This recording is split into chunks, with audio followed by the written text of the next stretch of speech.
Welcome to it's UTV. నేను మీ నాగరాజ్ బైర్శెట్టిని. ఇటు రాష్ట్రానికి అటు దేశానికి మంచి పేరు తెచ్చి పెట్టడంలో క్రీడలు ముందు వరుసలో ఉంటాయి. అయితే ఔత్సాహిక క్రీడాకారులను ఎంతలా ప్రోత్సహిస్తే అంతలా ఫలితాలు ఉంటాయని చెప్పడంలో ఎలాంటి సందేహము లేదు. అయితే ఈ బాధ్యత ఎవరిది? ప్రభుత్వానిది. అయితే ప్రభుత్వానిది బాధ్యత అయినప్పటికీ కూడా ఆచరణలో మాత్రం ఎలాంటి పురోగతి లేదు అన్నది మన చరిత్ర చెబుతోంది. కానీ తామలా కాదని మట్టిలో మాణిక్యాలను సైతం వెలికి తీసి సానపెట్టే పనిలో ఉన్నామని చెబుతున్నారు మన ఆంధ్రప్రదేశ్ క్రీడా ప్రాధికార సంస్థ, అదేనండి శాప్ చైర్మన్ అనిమిని రవినాయుడు గారు. ఓకే, మరి అయితే మట్టిలో మాణిక్యాలను వెలికి తీసి ఎలా సానపడుతున్నారని తెలుసుకోవడానికి ఇక్కడే తిరుపతిలోని తన కార్యాలయంలో రవినాయుడు గారు అందుబాటులో ఉన్నారు. ఆయన్ని అడిగి మరిన్ని వివరాలు మనం తెలుసుకునే ప్రయత్నం చేద్దాం.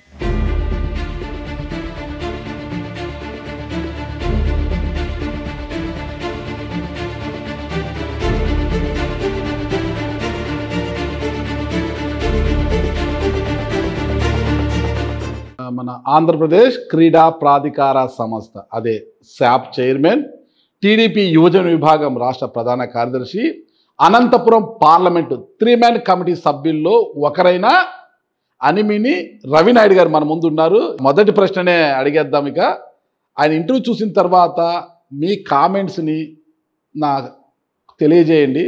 మరి ఎవరి కామెంట్స్ ఎలా ఉంటాయో నాకు ముందు తెలుసు. ఓకేనా? ఏదైనా నేను మనస్ఫూర్తిగా స్వీకరిస్తాను.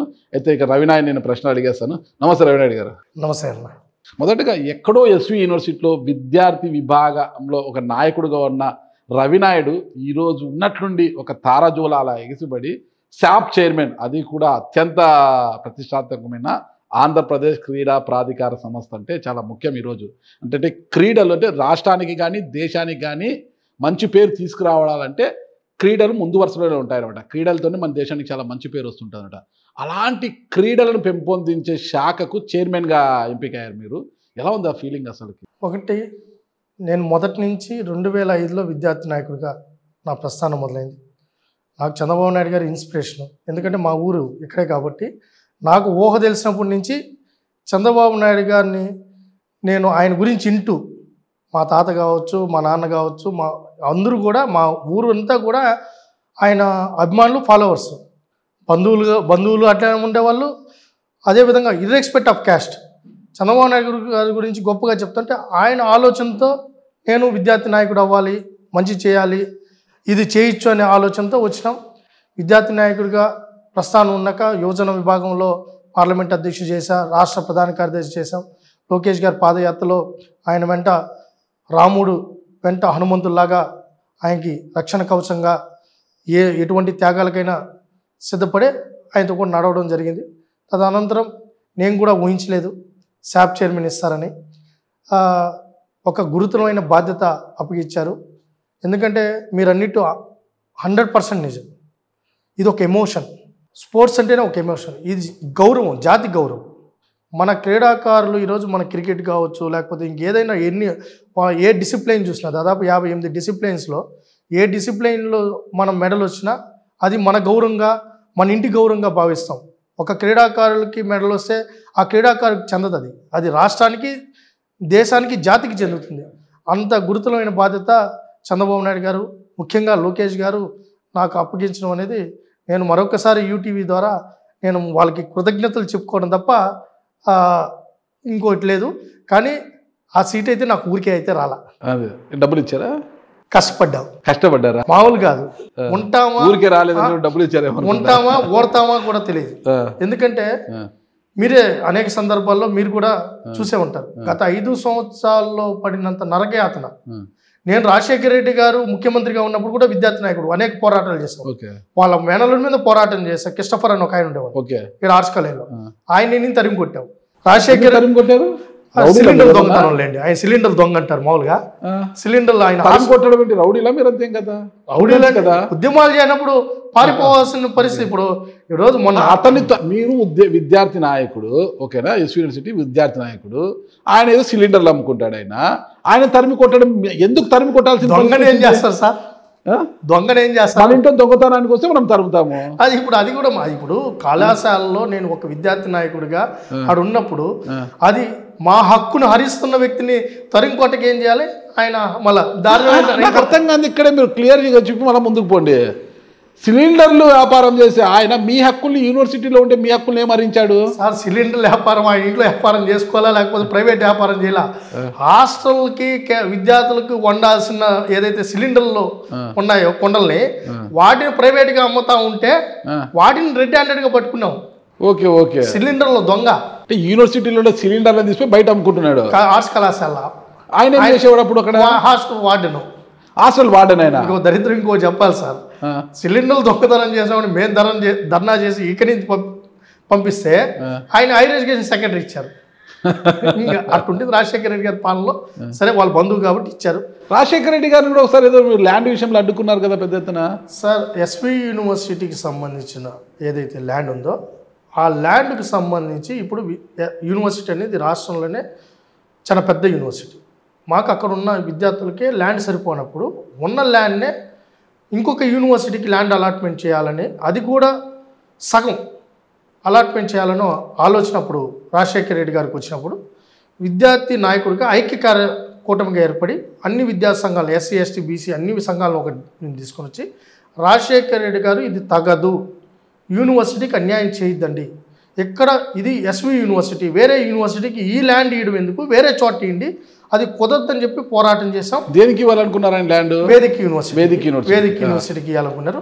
మీరు వేదిక యూనివర్సిటీ టీటీడీ ల్యాండ్స్ ఉన్నాయి, చాలా ఉన్నాయి, ఇంకా ఉన్నాయి ల్యాండ్స్, అవి ఇచ్చు. అంతేగాని ఉన్న యూనివర్సిటీకే ఇప్పటికే మాకు కొన్ని భవనాలు కట్టుకోవాల్సిన పరిస్థితి, ఫ్యూచర్లో యూనివర్సిటీ పెద్దదవుతుంది, ఇంకా కొత్త కోర్సులు రావాల్సిన పరిస్థితి ఉంది, ఇంకా డెవలప్ అవ్వాలి. డెవలప్ అవుతున్న యూనివర్సిటీ అందులో ఎస్వి యూనివర్సిటీ అనేది రాయలసీమకే తలమానికం. ఈరోజు పేద విద్యార్థులంతా చదువుకుంటున్న యూనివర్సిటీ.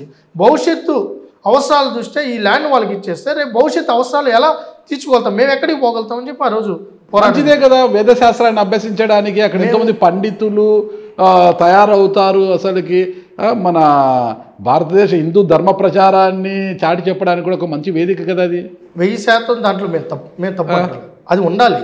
అయితే ఇంకా అది టీటీడీ రిలేటెడ్ కాబట్టి ఇంకా ల్యాండ్స్ ఉన్నాయి. అలిపిరి నుంచి జూ పార్క్ రోడ్డు వరకు చాలా ల్యాండ్స్ ఉన్నాయి. అక్కడ ల్యాండ్స్ ఆ వేదిక పాఠశాలకి ఇవ్వండి, ఇక్కడ యూనివర్సిటీ రెండు డెవలప్ అవుతాయి. ఫ్యూచర్లో కూడా దానికి సరిపోకుండా దీనికి సరిపోకుండా అవుతుంది. వేదిక యూనివర్సిటీకి కూడా ఇంకా ల్యాండ్ పెంచండి. 30 ఎకరాలు 50 ఎకరాలు కాదు, ఇంకా 100 ఎకరాలు ఇండి అక్కడ ల్యాండ్ ఉందని చెప్పడం జరిగింది. ఆ రోజు మూర్ఖంగా పోవాలని ఆలోచనప్పుడు విద్యార్థి సంఘ నాయకులుగా విద్యార్థుల పక్షాన యూనివర్సిటీ మీద ఉన్న ప్రేమతో ఆ రోజు రాజశేఖర రెడ్డి గారిని నిలువరించే ప్రయత్నం చేయడం జరిగింది. ఆ రోజు అరెస్ట్ కూడా అయ్యాం. సరే ఏదేమైనప్పటికీ రాజశేఖర రెడ్డి గారు పునరాలోచించి కరెక్టే కదా, ఇది అవసరాల దృష్ట్యా రేపు ఫ్యూచర్కి యూనివర్సిటీ ఫ్యూచర్ దృష్ట్యా కరెక్ట్ కాదని చెప్పి దాన్ని బైఫర్గేట్ చేసి కొద్దిగా టీటీడీ కొంత యూనివర్సిటీ వరకు పరిమితం చేసి దాన్ని పూర్తి స్థాయిలో ఒక పక్క అలిపిరి ఎంట్రీ పెట్టి యూనివర్సిటీని డిస్టర్బ్ కాకుండా చేయడం జరిగింది. ఆ రోజు ఆ పోరాటం దాంతోపాటు ఒకటి కాదులేండి, మళ్ళా ఆయన బంధువులందరినీ రెక్టాలుగా తీసుకుని వచ్చి పెట్టారు. వాళ్ళకు అవినీతి పరులు. దాని తర్వాత అనేక అవినీతి ఆరోపణలు మీరు చూసే ఉంటారు కదా. రాజశేఖర రెడ్డి గారి హయాంలో యూనివర్సిటీలో ఏ విధంగా మీరు ఇక్కడే కాదు ఎస్కే యూనివర్సిటీలో కూడా ఏమైందో మీరు చూశారు. మీరు కూడా ఆ రోజు ఒక సీనియర్ జర్నలిస్ట్గా ఉన్నారు. మీరు కూడా దాని మీద ఆ రోజు అనేక సందర్భాల్లో మీరు మాట్లాడారు.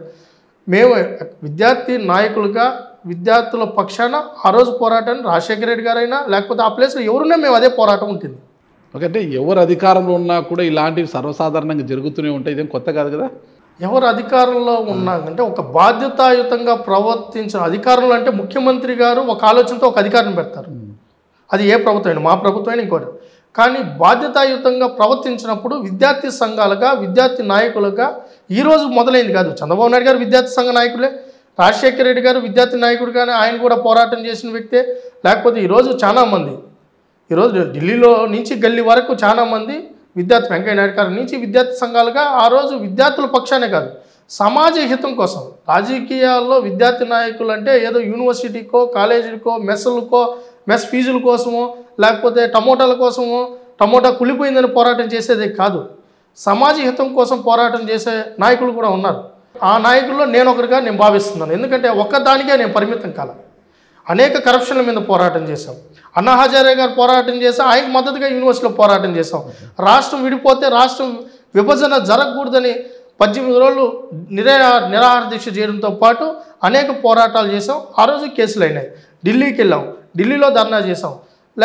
చలో హైదరాబాద్ తెలంగాణ ఆ రోజు నాగార్జున యూనివర్సిటీ నుంచి అందరం కలిసి అన్ని విద్యార్థి సంఘ నాయకులు, యూనివర్సిటీ నాయకులు 14 యూనివర్సిటీ నాయకులు కలిసి చలో హైదరాబాద్ కార్యక్రమం పెట్టాం. ఆ రోజు పైటాల గ్రామం దగ్గర ఆ రోజు లిఫ్ట్ చేయడం జరిగింది. అంటే మా పరిమితి ఒక స్థాయి వరకే మేము ఆ రోజు ఆలోచించాల.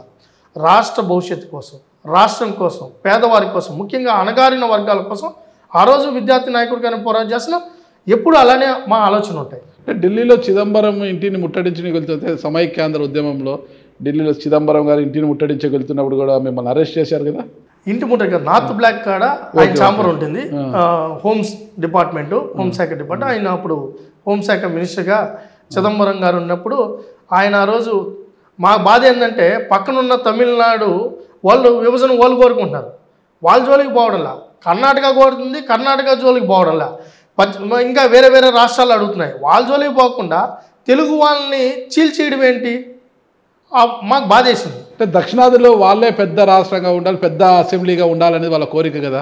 అదే మీ వ్యక్తిగత స్వార్థం కోసం మమ్మల్ని ఎందుకు బలి చేస్తున్నారని ఆ రోజు చిదంబరం గారు ఉన్న బ్లాక్ ఏదైతే నార్త్ బ్లాక్ కార్డు ఉందో ఆ రోజు ముట్టడికి పోయాం. మంచి దెబ్బలు కూడా తిన్నాం, గట్టి దెబ్బలే తిన్నాం, మామూలు దెబ్బలు కాదండి. 3 నెలలు గుర్తుండింది. తర్వాత జైల్లోకి తీసుకుపోయి పెట్టారు. ఆ రోజు మాతో కూడా చాలా మంది కూడా జైల్లో బాగా జైల్లో కొట్టలేదు, బయట కొట్టారా? బాగుపడ్డాయి. రాష్ట్రం కోసం ఏదో దెబ్బలు తిన్నాం, ఇబ్బంది ఏం లేదు. అంటే మేము ఒక్కరే కాదు, ఆ రోజు 14 యూనివర్సిటీ నుంచి విద్యార్థి నాయకులు అందరూ కూడా ఆ రోజు వెళ్ళడం జరిగింది. గట్టిగానే పడ్డాయి. తర్వాత ఎర్రంనాయుడు గారు, అప్పుడు మైసూరారెడ్డి గారు, ఎర్రంనాయుడు గారు వీళ్ళందరూ ఆ రోజు మమ్మల్ని అందరినీ విడిపించేదానికి మమ్మల్ని తీసుకొని వచ్చి మైసూరారెడ్డి గారు ఆయన రాజ్యసభ మెంబర్, అప్పుడు ఆయన ఇంట్లోనే పెట్టుకొని మళ్ళా తిరుపతికి పంపించడం జరిగింది. మొత్తం మీద ఎన్నో లాఠీ దెబ్బలు తిని రాటు దేలి ఈరోజు శాప్ చైర్మన్ అయ్యారు, అంతే కదా? మంచి దెబ్బలే సార్. మొన్న 5 ఏళ్ళు పడిన బాధలు అయితే ఇంకా 50 ఏళ్ళు గుర్తించే విధంగా జగన్మోహన్ రెడ్డి చేశారు. మీరు ఒక విద్యార్థి నాయకుడు కదా, మీరేం తీవ్రవాది కాదు, ఇంకోటి కాదు. మీరు దాదాపు 57 కేసులు మీపై బనాయించారు కదా, ఏం చేశారు ఏంటి అసలుకి? ఏం కేసులు అంటే సార్, నేనేం ల్యాండ్ గ్రాఫింగ్ చేసిన కేసులు కాదు, లేకపోతే ఇంకోటి ఉన్న ఇబ్బంది పెట్టిన కేసులు కాదు. గంజాయి వద్దు బ్రో అని కార్యక్రమం పెడితే 3 కేసులు పెట్టారు. 3 ప్రోగ్రామ్స్ వద్దన్నందుకు. అంటే మీరు వద్దంటే వాళ్ళు ముద్దన్నారా? ఇంకా అదే కాదు, గంజాయి వద్దు చదువు ముద్దన్నాం. బహుశా వాళ్ళకి చదువు వద్దు గంజాయి ముద్దు అనుకున్నారేమో. అలిపిరిలో స్టేషన్లో ఒక కేసు, యూనివర్సిటీలో ఒక కేసు, ఎంఆర్పల్లో ఒక కేసు, 3 కేసులు పైలేదు. దాని తర్వాత నిరుద్యోగులు ఆ రోజు జాబ్ క్యాలెండర్ ఇస్తా అని చెప్పారు. అయ్యా జాబ్ క్యాలెండర్ ఎక్కడా అని ప్రశ్నించినప్పుడు 18 రోజులు కంటిన్యూగా ఎస్ఎఫ్ఐ, ఏఐఎస్ఎఫ్, ఏఐఎఫ్ అందరం కలిసి ఒక కూటమిగా ఏర్పడి కార్యక్రమాలకు శ్రీకారం చుట్టాం. చేసినప్పుడు ఏమైందంటే మేము ఒక రోజు ఒక వినూత్న కార్యక్రమం పెడితే వాళ్ళు కేసులు కట్టుకుంటా కూర్చున్నారు. కేసు పెడితే ఇప్పుడు మా పరిస్థితి ఉంది, మేము పొట్లాలు బజ్జీలు బోండాలు అమ్ముకునే పరిస్థితిలో విద్యార్థి ఆ రోజు నిరుద్యోగులు ఉన్నారని చెప్పి విద్యార్థి సంఘ నాయకులుగా, యువజన నాయకులుగా వాళ్ళకి ప్రతిబింబాలుగా మేము చూపిస్తే మా మీద కేసు కట్టారు, రోడ్డు ఎక్కామనేసి. దాని తర్వాత షర్ట్ ఇప్పితే కేసు కట్టారు, ఆర్డీఓ ఆఫీసుకు పోతే కేసు కట్టారు, లేకపోతే ఎంఆర్ఓ ఆఫీసుకు పోతే కేసు కట్టారు, కలెక్టరేట్కి పోతే కేసు కట్టారు. ఇంకా 57 కాకపోతే ఇంకెన్ని కేసులు అవుతాయి? లాస్ట్కి లోకల్ బాడీ ఎలక్షన్లు జరుగుతున్నాయి, నారావరపల్లో సర్పంచ్ ఎలక్షన్లు జరుగుతున్నాయి. దాంట్లో ఒక వార్డు ఇనామినేస్ చేసేసుకున్నారు. ఇనామినేస్ చేసుకున్నారు. ఎందుకు చేసుకున్నారు? మా అభ్యర్థి ఇక్కడ ఉన్నారని లోపల పోయి అడగడానికి పోయిన దానికి ఎస్సీ ఎస్టీ కేసు కట్టేశారు. అడగడానికి పోయిందాకే కేసు కట్టారు. తర్వాత 307 కేసు కట్టారు, కొట్టాలని మా పంచాయతీకి సంబంధించి అదొక కేసు. తర్వాత మున్సిపల్ ఎలక్షన్కి సంబంధించి ఎస్వి యూనివర్సిటీ పరిధిలో కార్పొరేషన్ ఎలక్షన్లో మా అభ్యర్థి కోసం ఆ రోజు ప్రచారంకి ఒక కేసు కట్టారు, పర్మిషన్ తీసుకోలేదని ఒక కేసు కట్టారు. ఆ రోజు ఎలక్షన్ కార్ రద్దు చేసినారని ఇంకో కేసు కట్టారు. ఇంకా చలో తాడేపల్లి పెట్టాం. ఆయన చెప్పడానికి మా బాధ ఇదని చెప్పేదానికి పోతే అక్కడ కేసు కట్టారు, అది కూడా 307. అసెంబ్లీకి వెళ్ళి అన్నా చెప్తామని అసెంబ్లీకి పోతే అసెంబ్లీ బయటే నిలవేసేసి ఆడ మళ్ళీ స్టేషన్కి తీసుకెళ్ళి ఆడొక కేసు. తర్వాత నిరుద్యోగ రణం అని పెట్టాం. మొత్తం ఉమ్మడి జిల్లాలంతా తిరగాలి, రాష్ట్రం అంతా తిరిగి కార్యక్రమాలకి అరువు తీసుకొని వస్తే విజయనగరంలో కేసు పెట్టారు, శ్రీకాకుళంలో కేసు పెట్టారు, ఎక్కడ ర్యాలీ పెడితే ఆడ ఒక ఎఫ్ఐఆర్ కట్టడం, వేసేయడం. ఇది వాళ్ళ ఒక పద్ధతి ప్రకారం చేసుకుంటూ వచ్చారు. ఇప్పుడు కూడా అదే జరుగుతుంది కదా. వాళ్ళు తప్పులు చేశారు ఆ రోజు, అనవసరంగా కేసులు పెట్టి సీనియర్ జర్నలిస్టులను కూడా ఇబ్బందులు పెట్టారు వాళ్ళు ఆ రోజు. అందుకే ఈరోజు వాళ్ళు ప్రతిపక్షంలో కూర్చున్నారు. ఈరోజు మీరు కూడా అదే చేస్తున్నారు. నీవు నేర్పిన విద్య నీరజాక్ష అన్నట్టుగా మళ్ళీ ఎవ్వరు మాట్లాడినా ఇక్కడ మాట్లాడినా ఫస్ట్ కేసులు పెట్టేస్తున్నారు. అసలుకి కేసులు పెరిగిపోతున్నాయి. అసలు జైలు సరిపోవడం లేదంట. అసలు జర్నలిస్టులు వణికిపోతున్నారు. అసలు ఎప్పుడు ఏం వార్త రాసి ఏం కేసు పెడతారని. అంటే అది ప్రభుత్వం దృష్టిలో ఉందో లేదో కానీ లోకల్ ఎమ్మెల్యేలు ఫస్ట్ కేసులు పెట్టేస్తున్నారు. సార్ మీరు ఒక్కటి గమనించండి, ఆ రోజు మీరు 30 ఏళ్ళ సీనియర్ జర్నలిస్టులు, మీరు ప్రింట్ అండ్ ఎలక్ట్రానిక్ మీడియాలో డిఫరెంట్ క్యాడర్ స్థాయిలో పనిచేశారు. 6-7 గవర్నమెంట్లు మీరు చూశారు. జగన్మోహన్ రెడ్డి అధికారంలో ఉన్నప్పుడు మా నాయకుల్ని ఇంట్లో నుంచి రానిలేదు. నేను ఒప్పుకుంటుందని రాలేదు. నేను ఒప్పుకుంటా. ఇదే జగన్మోహన్ రెడ్డి హెలికాప్టర్లో తిరుగుతున్నాడు, ఫ్లైట్లో తిరుగుతున్నాడు, దర్జాగా కారులో పోతున్నాడు, తలలు తొక్కించుకొని పోతున్నాడు, ఎవరిని పడితే వాళ్ళు కొడతా పోతున్నారు, ఎలా అంటే అలా వేసేస్తామంటున్నారు.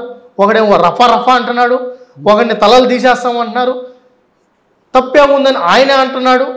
మరి ఎంత స్వేచ్ఛగా ఆయన తిరుగుతూ ఉంటే ఎక్కడ కేసులు పెట్టారనేది విన్నాను. నాయకులు బాగానే ఉన్నారు. గతంలో కూడా చంద్రబాబు నాయుడు గారిని ఒక ఎలక్షన్ మూమెంట్లో కేసులు పెట్టడం ఆ పొరపాటు అది. అందుకే వాళ్ళు ఆడ వచ్చి కూర్చున్నది పెద్ద పాపం అది ఆ రోజు. అంటే సామాన్య రోజుల్లో ఆయన ఫ్రీగానే తిరిగారు, ఈయన ఈరోజు తిరుగుతున్నారు. కానీ ఎటొచ్చి కూడా సామాన్య కార్యకర్తలు, పార్టీల నాయకులు, జర్నలిస్టులు నలిగిపోతున్నారు. ఆ ప్రభుత్వంలోనూ ఈ ప్రభుత్వంలోనూ. అప్పుడు నలిగారు, ఇప్పుడు నలిగారు.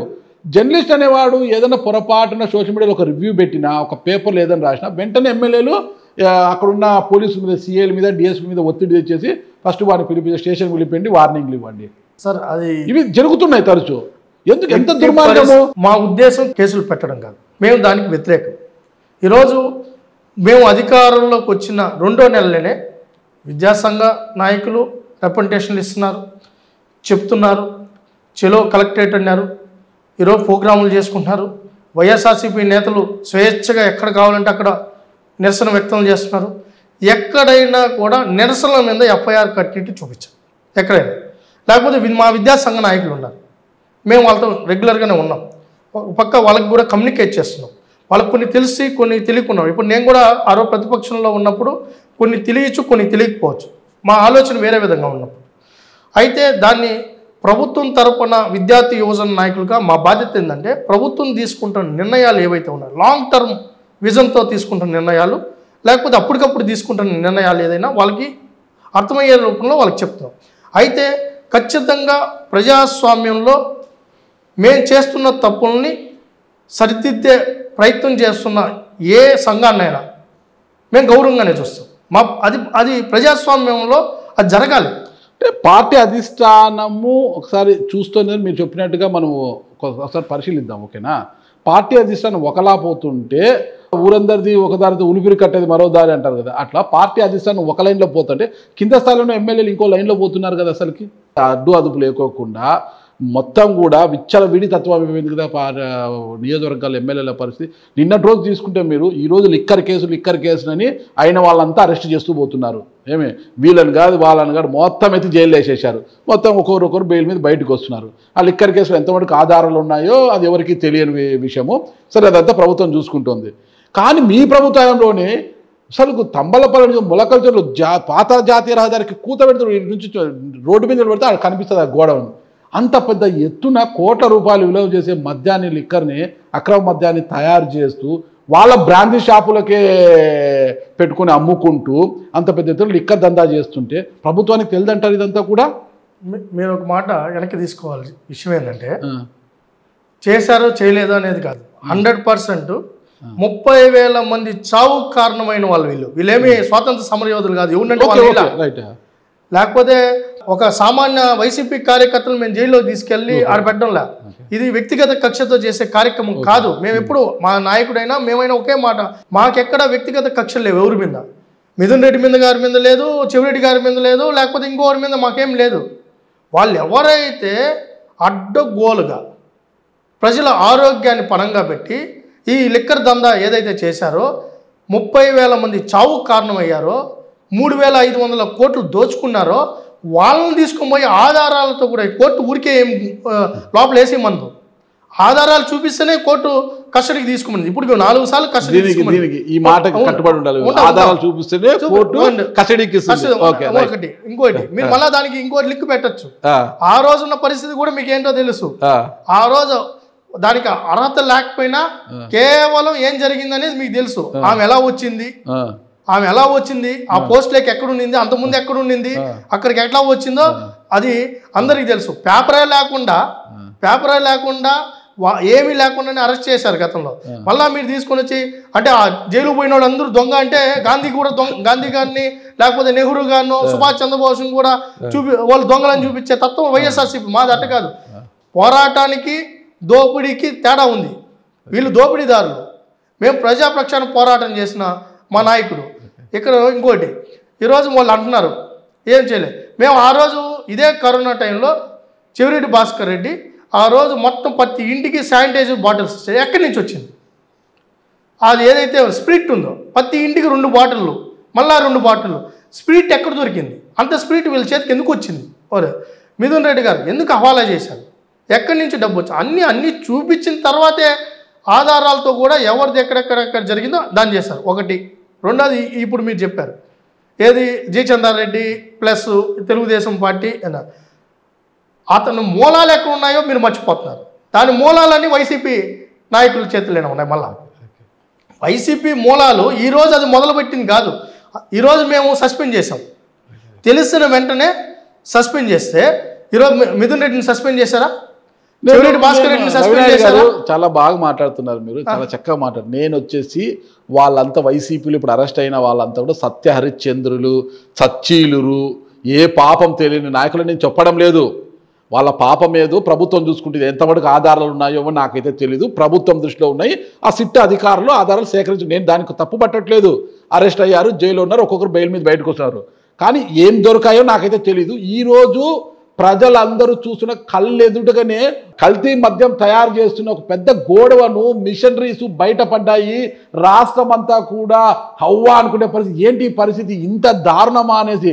వాళ్ళ హయాంలో 30,000 మంది చనిపోయారు లేదు, కానీ ఇప్పుడు వీళ్ళ కల్తీ మద్యం దాంతో అన్నమయ్య జిల్లాలో ఎంతమంది ప్రాణాలు ఎలా ఉన్నాయో ఏం పరిస్థితి అని తెలుసుకోలేని పరిస్థితి. అంటే అక్కడున్న జయచంద్రారెడ్డి, ఓకేనా, జయచంద్రారెడ్డి ఇంటికి అంతా కూడా 1 కిలోమీటర్ కూడా దూరం ఉండదు. అది అంత దగ్గరలో అంత పెద్ద డెన్నును, అంటే ఒక డాబాని ఒక డెన్నుగా మార్చుకొని అంత పెద్ద ఎత్తులో మద్యాన్ని ఉత్పత్తి చేస్తున్నారు. అంటే అసలు ఎవరికి తెలియదా? ఒక డైరీ దొరికితే పోలీస్ అధికారులకి డైరీలో 78 మంది పేర్లు ఉన్నాయంట. ఇదంతా కూడా రెడ్ హ్యాండెడ్గా దొరికిన ఎవిడెన్స్. మరి ఎవరిని అరెస్ట్ చేశారు? జయచంద్రారెడ్డి మీద ఆరోపణలు వస్తున్న జయచంద్రారెడ్డి, ధనంజయరావు, ఆయన ఇంకొక ఆయన గిరిధర్ రెడ్డి, వీళ్ళ ముగ్గురు సౌత్ ఆఫ్రికాలో ఉన్నారు. ఇప్పుడు మీరేమో పార్టీని సస్పెండ్ చేశారు, బాగానే ఉంది. ఇంకొక మాట అన్నారు మీరు, జయచంద్రారెడ్డి ఎవరు, మూలాలని వైసీపీ కదా అన్నారు. చాలా చక్కగా చెప్పారు. ఎస్, జయచంద్రారెడ్డి ఒకప్పుడు పెద్దిరెడ్డి ద్వారకనాథ్ రెడ్డి ఫాలోవరు. మరి వారిద్దరికి ఏమైందో నాకు తెలియదు, కానీ అక్కడి నుంచి టీడీపీలోకి వచ్చాడు. ఓకే సరే. అయితే జయచంద్రారెడ్డి వచ్చి రాగానే మీ పార్టీ ఒక బీసీ నాయకుడైన శంకర్ యాదవ్ని పక్కన పెట్టి టికెట్ ఎందుకు ఇచ్చారు? ఓకే, శంకర్ యాదవ్ కాదు, అక్కడ అదే నియోజకవర్గంలో చాలా బలమైన కుటుంబం ఏవి కుటుంబం. ఏవి ప్రవీణ్ కుమార్ రెడ్డి గారు అక్కడ అందుబాటులో ఉన్న మాజీ ఎమ్మెల్యే, నిజాయితీకి నిలువుటద్దం లాంటి వ్యక్తి ఏవి ప్రవీణ్ కుమార్ రెడ్డి. నేను దగ్గరగా చూశాను ఆయన్ని. తప్పు చేయడు, అతను చాలా మంచి నాయకుడు. అతనితో డబ్బు లేదన్న ఏకైక కారణంతో మీ పార్టీ టికెట్ నిరాకరించింది. ఇది సత్యం, అందరికీ తెలిసిందే. డబ్బు లేదు ప్రవీణ్, నేను డబ్బు పెట్టుకోలేను, మీరు పెట్టుకుంటేనే నేను వస్తా, లేకుంటే లేదనడంతో ప్రవీణ్కి టికెట్ నిరాకరించి జయచంద్రారెడ్డి డబ్బు తీసుకొని రావడంతో టికెట్ ఇచ్చారా, లేకపోతే పెద్దిరెడ్డి రామచంద్రారెడ్డి వారు ఏమన్నా లోపల లాబింగ్ చేసింటే జయచంద్రారెడ్డికి టికెట్ ఇచ్చిందా మీ పార్టీ? చెప్పండి. ఇప్పుడు నేను ఒకటి చెప్తే మళ్ళీ నన్ను దీంట్లోకి తీసుకొని వచ్చాను. జయచంద్రారెడ్డి మూలాలు వైసీపీ, దీంట్లో జయచంద్రారెడ్డి పూర్తి స్థాయిలో ఇతరే చేయించారని నేను ఎక్కడ చెప్పలా. ఆ లెక్కర్ మొత్తం జయచంద్రారెడ్డి కన్సర్న్లో జరిగిందని. రాజేష్ జయచంద్రారెడ్డి పిఏ, కట్టా సురేంద్ర నాయుడు జయచంద్ర నాయుడు యొక్క ఫ్రెండ్. ఏమన్నో ఆధార్ ఇప్పుడు ముఖ్యమంత్రి గారే, స్వయంగా ముఖ్యమంత్రి గారే నిన్న ఏదైతే మా కన్సర్న్ మినిస్టర్ గారిని, కన్సర్న్ ప్రిన్సిపల్ సెక్రటరీ గారిని పిలిచి పూర్తి స్థాయిలో విచారణ చేయండి, ఎవరున్నా ఏ పార్టీ వాళ్ళు ఉన్నా ఎంత టోళ్ళైనా వదిలేపెట్టే ప్రసక్తి లేదు, వెంటనే ఎఫ్ఐఆర్ బుక్ చేయండి, విచారణ సమర్థవంతంగా చేయండి, సమగ్రంగా చేయండి అని చెప్పి చేయడం జరిగింది. మీరు అందరూ కూడా పేపర్లో చూసుంటారు. నో డౌట్ దాంట్లో నేను హర్షిస్తాను, దీనికి హ్యాట్స్ ఆఫ్ చెప్తున్నా, హర్షిస్తాను. వెంటనే వాళ్ళ మాతో గొడ్లిపి చూపిస్తే లేకపోతే ఏమైనా మాట్లాడేనా ఎంత దోచేసుకున్నా డైరెక్ట్గా ప్యాకాట్ ఆడిచ్చినా తీసుకొని పక్కన కూర్చోబెట్టుకునే తత్వం కాదు మాది. ఓకే, మేము పక్కన కూర్చోబెట్టుకొని మళ్ళా బాగా సౌమ్యుడు, మృదు స్వభావి, లేకపోతే మంచి నాయకుడు, అందగాడు అని చెప్పుకునే తత్వం మా నాయకుడికి లేదు. తప్పు చేస్తే తనవాడైనా ఫస్ట్ శిక్షిస్తాడు. దానిలో భాగంగానే సస్పెండ్ చేశారు. సార్ నేనేమన్నానంటే నా రిక్వెస్ట్ కూడా మీరు అనాలి, నా వాదన కూడా మీరు ఇది ప్రజలకు కూడా తెలియాల్సినది ఏంటంటే, ఒక పక్క పార్టీ పరంగా చర్యలు తీసుకున్నాం, ప్రభుత్వం పరంగా కఠినంగా వ్యవహరిస్తూ టీం బిల్డ్ చేశాం. ఈ రోజు ఎఫ్ఐఆర్ వాళ్ళు నిజంగా ఎవిడెన్స్ ఉంటే ఎఫ్ఐఆర్ కట్టి జైల్లోకి తీసుకెళ్తారు, దాంట్లో వేరే ఆలోచన ఏం లేదు. ఒకటి.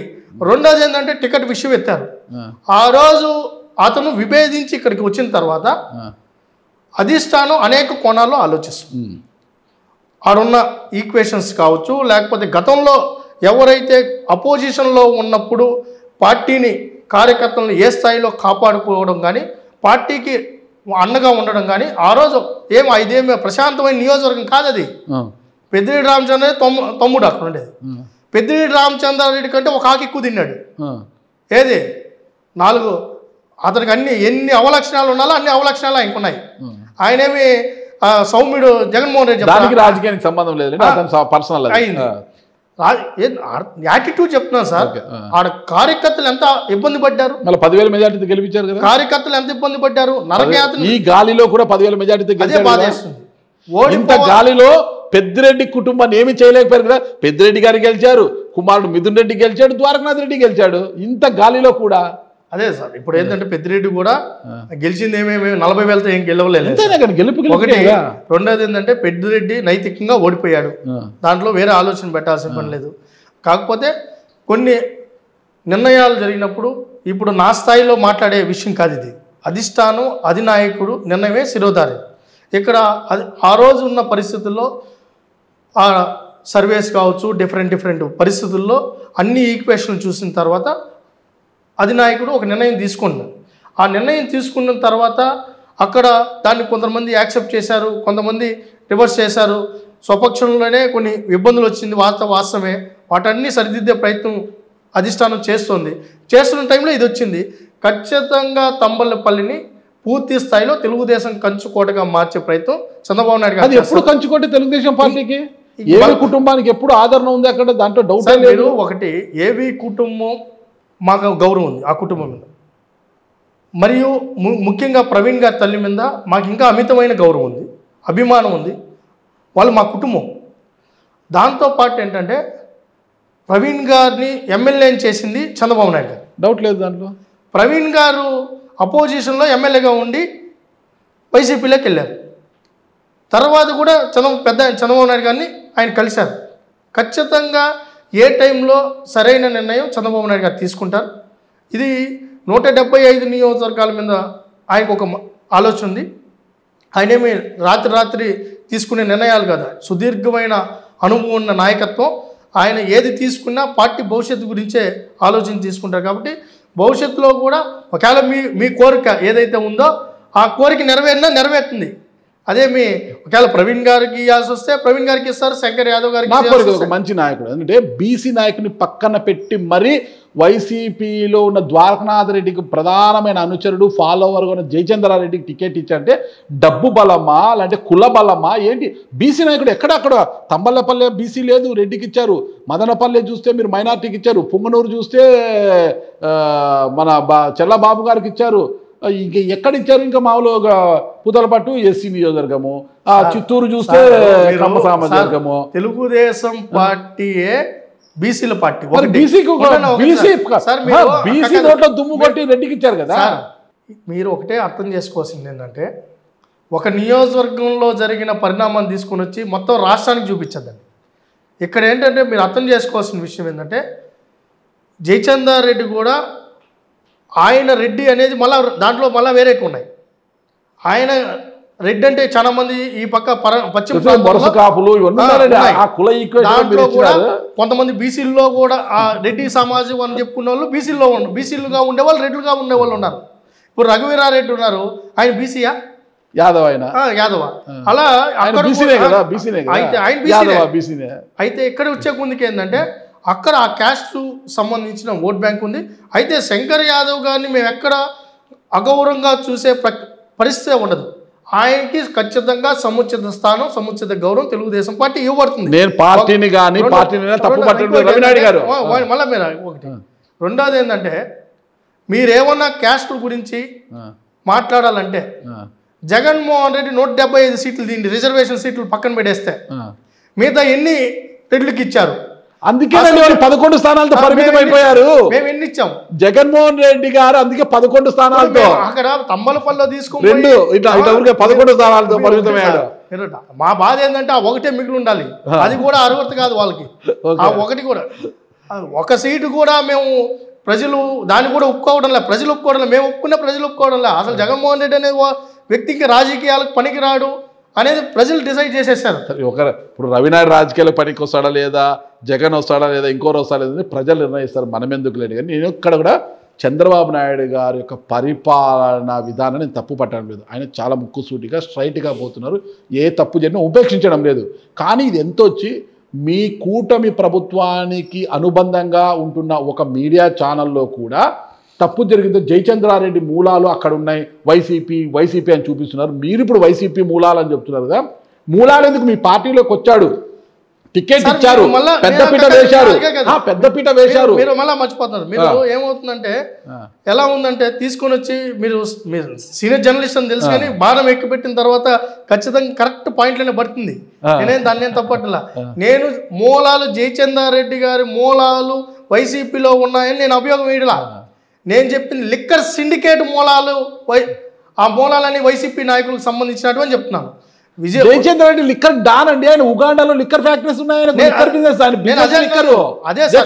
నేను ఏమంటాను, మీరు మళ్ళీ అర్థం చేసుకోవచ్చు. ఈ లిక్కర్ ఏదైతే ఉందో యాజ్ పర్ రూల్ ప్రకారం డిస్టిలరీ పెట్టుకొని పర్మిషన్ తీసుకొని చేసుకుంటే ఎవరు వద్దాను.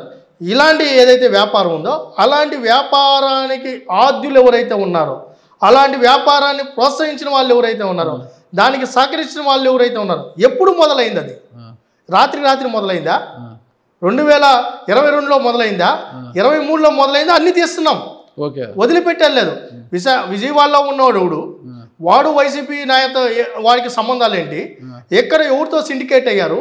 ఎవరెవరు కలిసి వ్యాపారం చేశారు? ఎవరు తప్పు చేశారు? ఎవరున్నా రేపు దీంట్లో ద్వారకనాథ్ రెడ్డి పేరున్నా, పెద్దిరెడ్డి రామచంద్రారెడ్డి వాళ్ళ కుమారుడి పేరున్నా వదిలిపెట్టే ప్రసక్తే లేదు.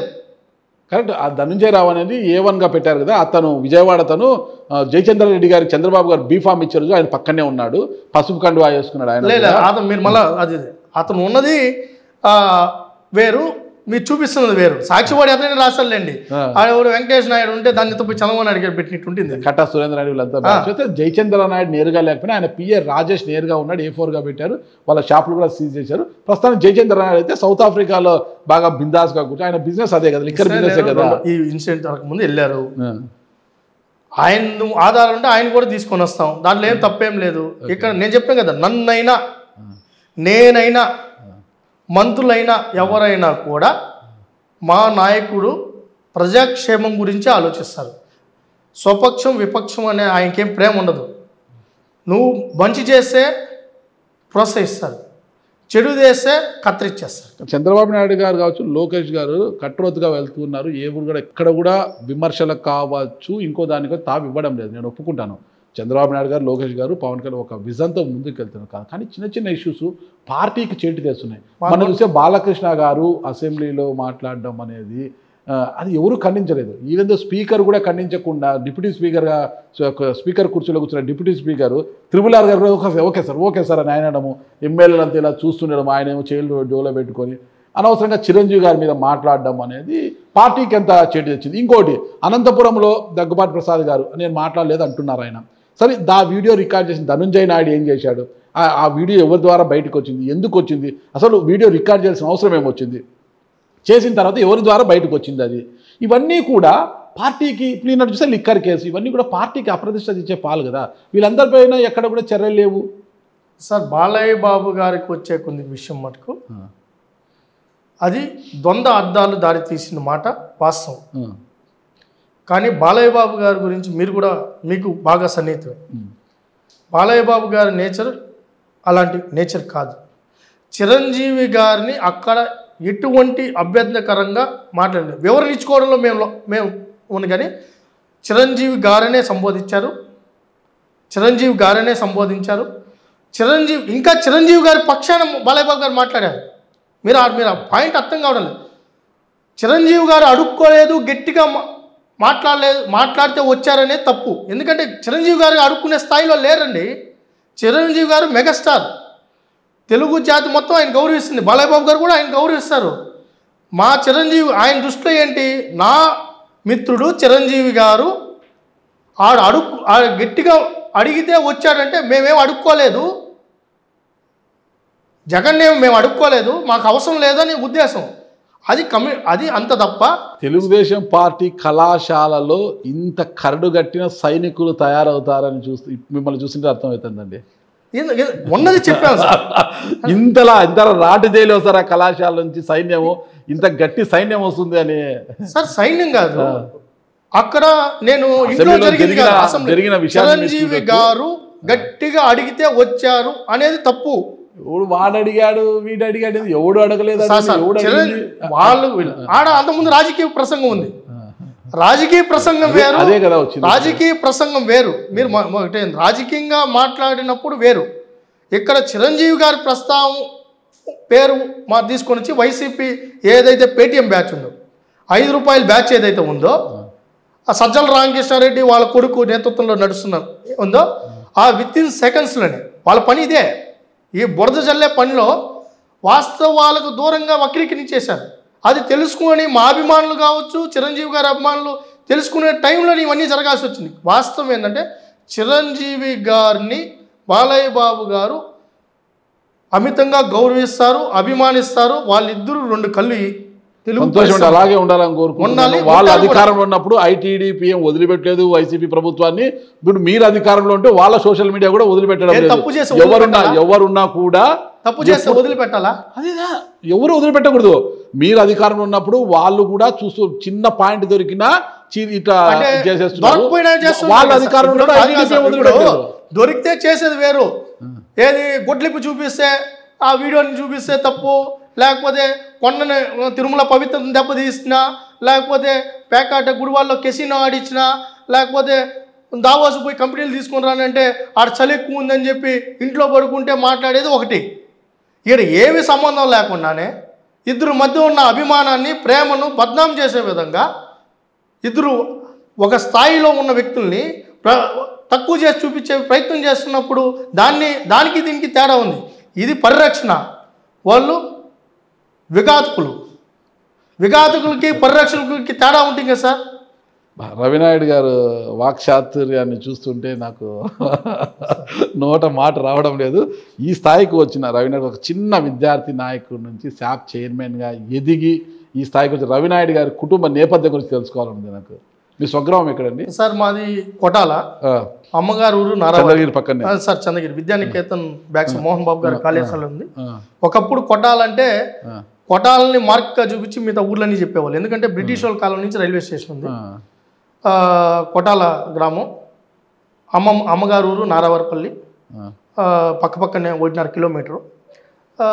అక్కడే మాది రైతు కుటుంబం, ఒక మధ్యతరగతి. నాన్నగారి పేరండి? రామచంద్ర నాయుడు. అనిమిని రామచంద్ర నాయుడు. అమ్మగారి పేరు? భారతి. అనిమిని భారతి. ఎంతమంది సంతానం వారికి? నాకు మా సిస్టర్, మా సిస్టర్ వచ్చి లెక్చరర్, మా బావగారు లెక్చరర్, గవర్నమెంట్ లెక్చరర్ సార్. నాకు 2 గవర్నమెంట్ లెక్చరర్. రెండోది మళ్ళీ మీరు ఇంకోటి కూడా చెప్తాను, మా బావ బీసీ. మీకు ఇంకో విషయం కూడా చెప్తాను. Love marriage? Padmashali, love marriage. మాకేం క్యాస్ట్లు ఏం లేదు. వాసన ఇంకా అటైతే మేము మళ్ళీ మీరు అంటే ఈ విధంగా టీచర్లు ఎట్లా లెక్చర్ ఉంటే ముందుగానే చెప్పేస్తున్నాం. మాకు ఎంత ప్రేమ ఉందో బీసీల మీద ఇది ఒక ఉదాహరణ. దాని తర్వాత ఈరోజు నాకు 2 కుమారులు. చెప్తారండి బీసీల మీద ప్రేమ సార్. ప్రేమ కాదు సార్, బీసీలు ఈ పార్టీకి వెన్నెముకలు.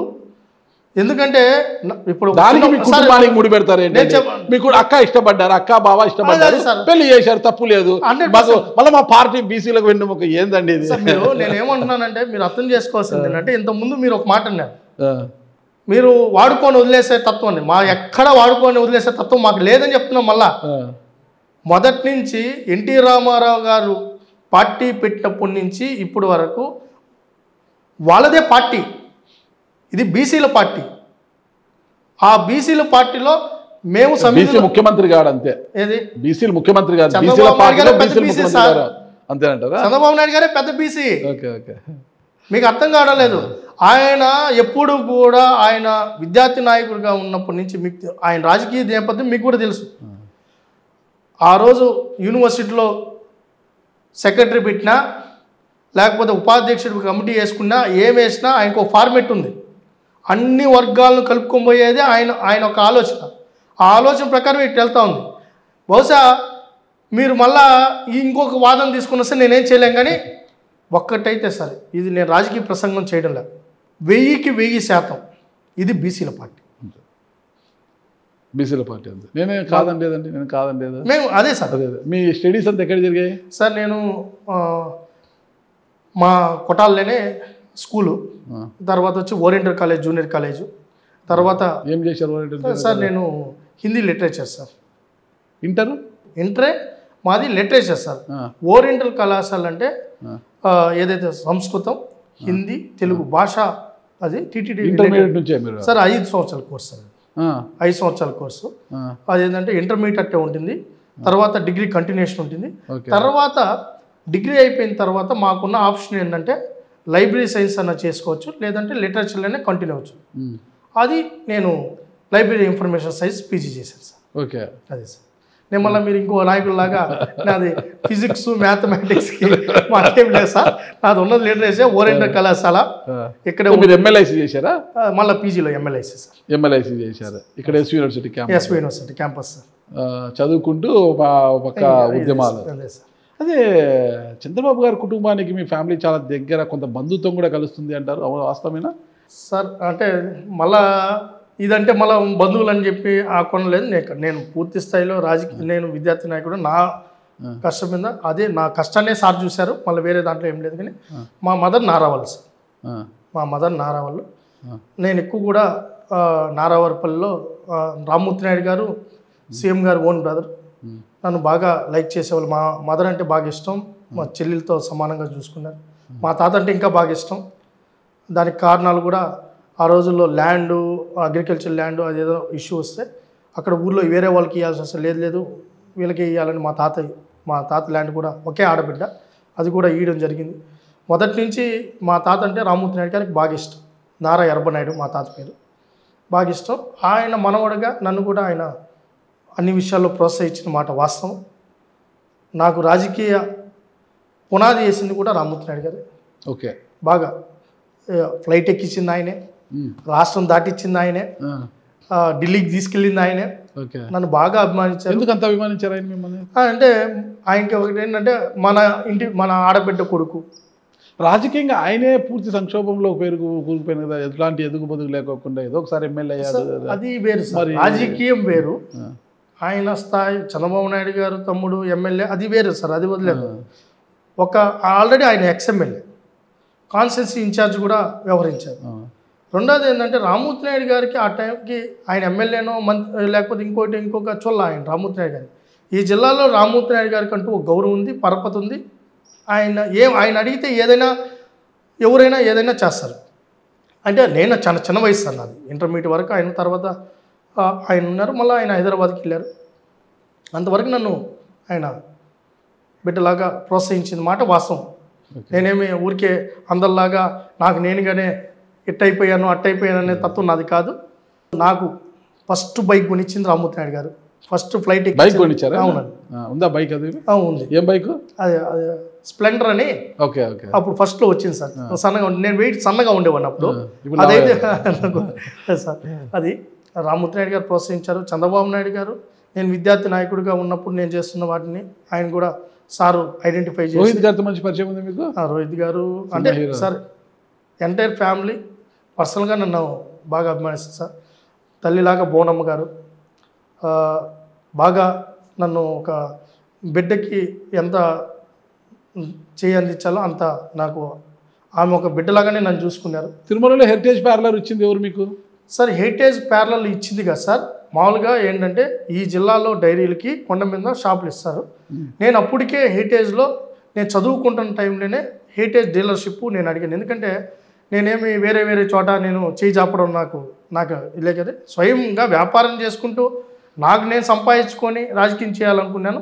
దానికి ప్రభుత్వంతోనో ఇంకో దాంతోనో లేదు కాబట్టి ఇది కంపెనీ కాబట్టి నేను అడగడం జరిగింది. ఇక్కడే లోకల్ గాడి అప్పటి వరకు నేను పెద్దామని కూడా ఇంకోని ఎవరిని అడగలేదు. నేను అడిగాను. అడగతానే ఎట్టా ఈ డీలర్షిప్ అనేది ఎవరికైనా ఇస్తారు, నువ్వు షాప్ పెట్టుకుంటానంటే అట్టా నాకు ఇచ్చారు. దాని తర్వాత కొండ మీద కూడా అవకాశం ఉంది, స్కోప్ ఉంది. విజయ డైరీ అన్ని డైరీలకు ఉండేది లోకల్ డైరీ కాబట్టి ఆ హెరిటేజ్ అనేది ఇక్కడ రైతుల దగ్గర నుంచి పాలు ప్రొక్యూర్ చేస్తారు కాబట్టి ఇది లోకల్ కంపెనీ కాబట్టి డైరీ కాబట్టి అలా ప్రోజన్ ఉంది కాబట్టి నేను రిక్వెస్ట్ చేశాను.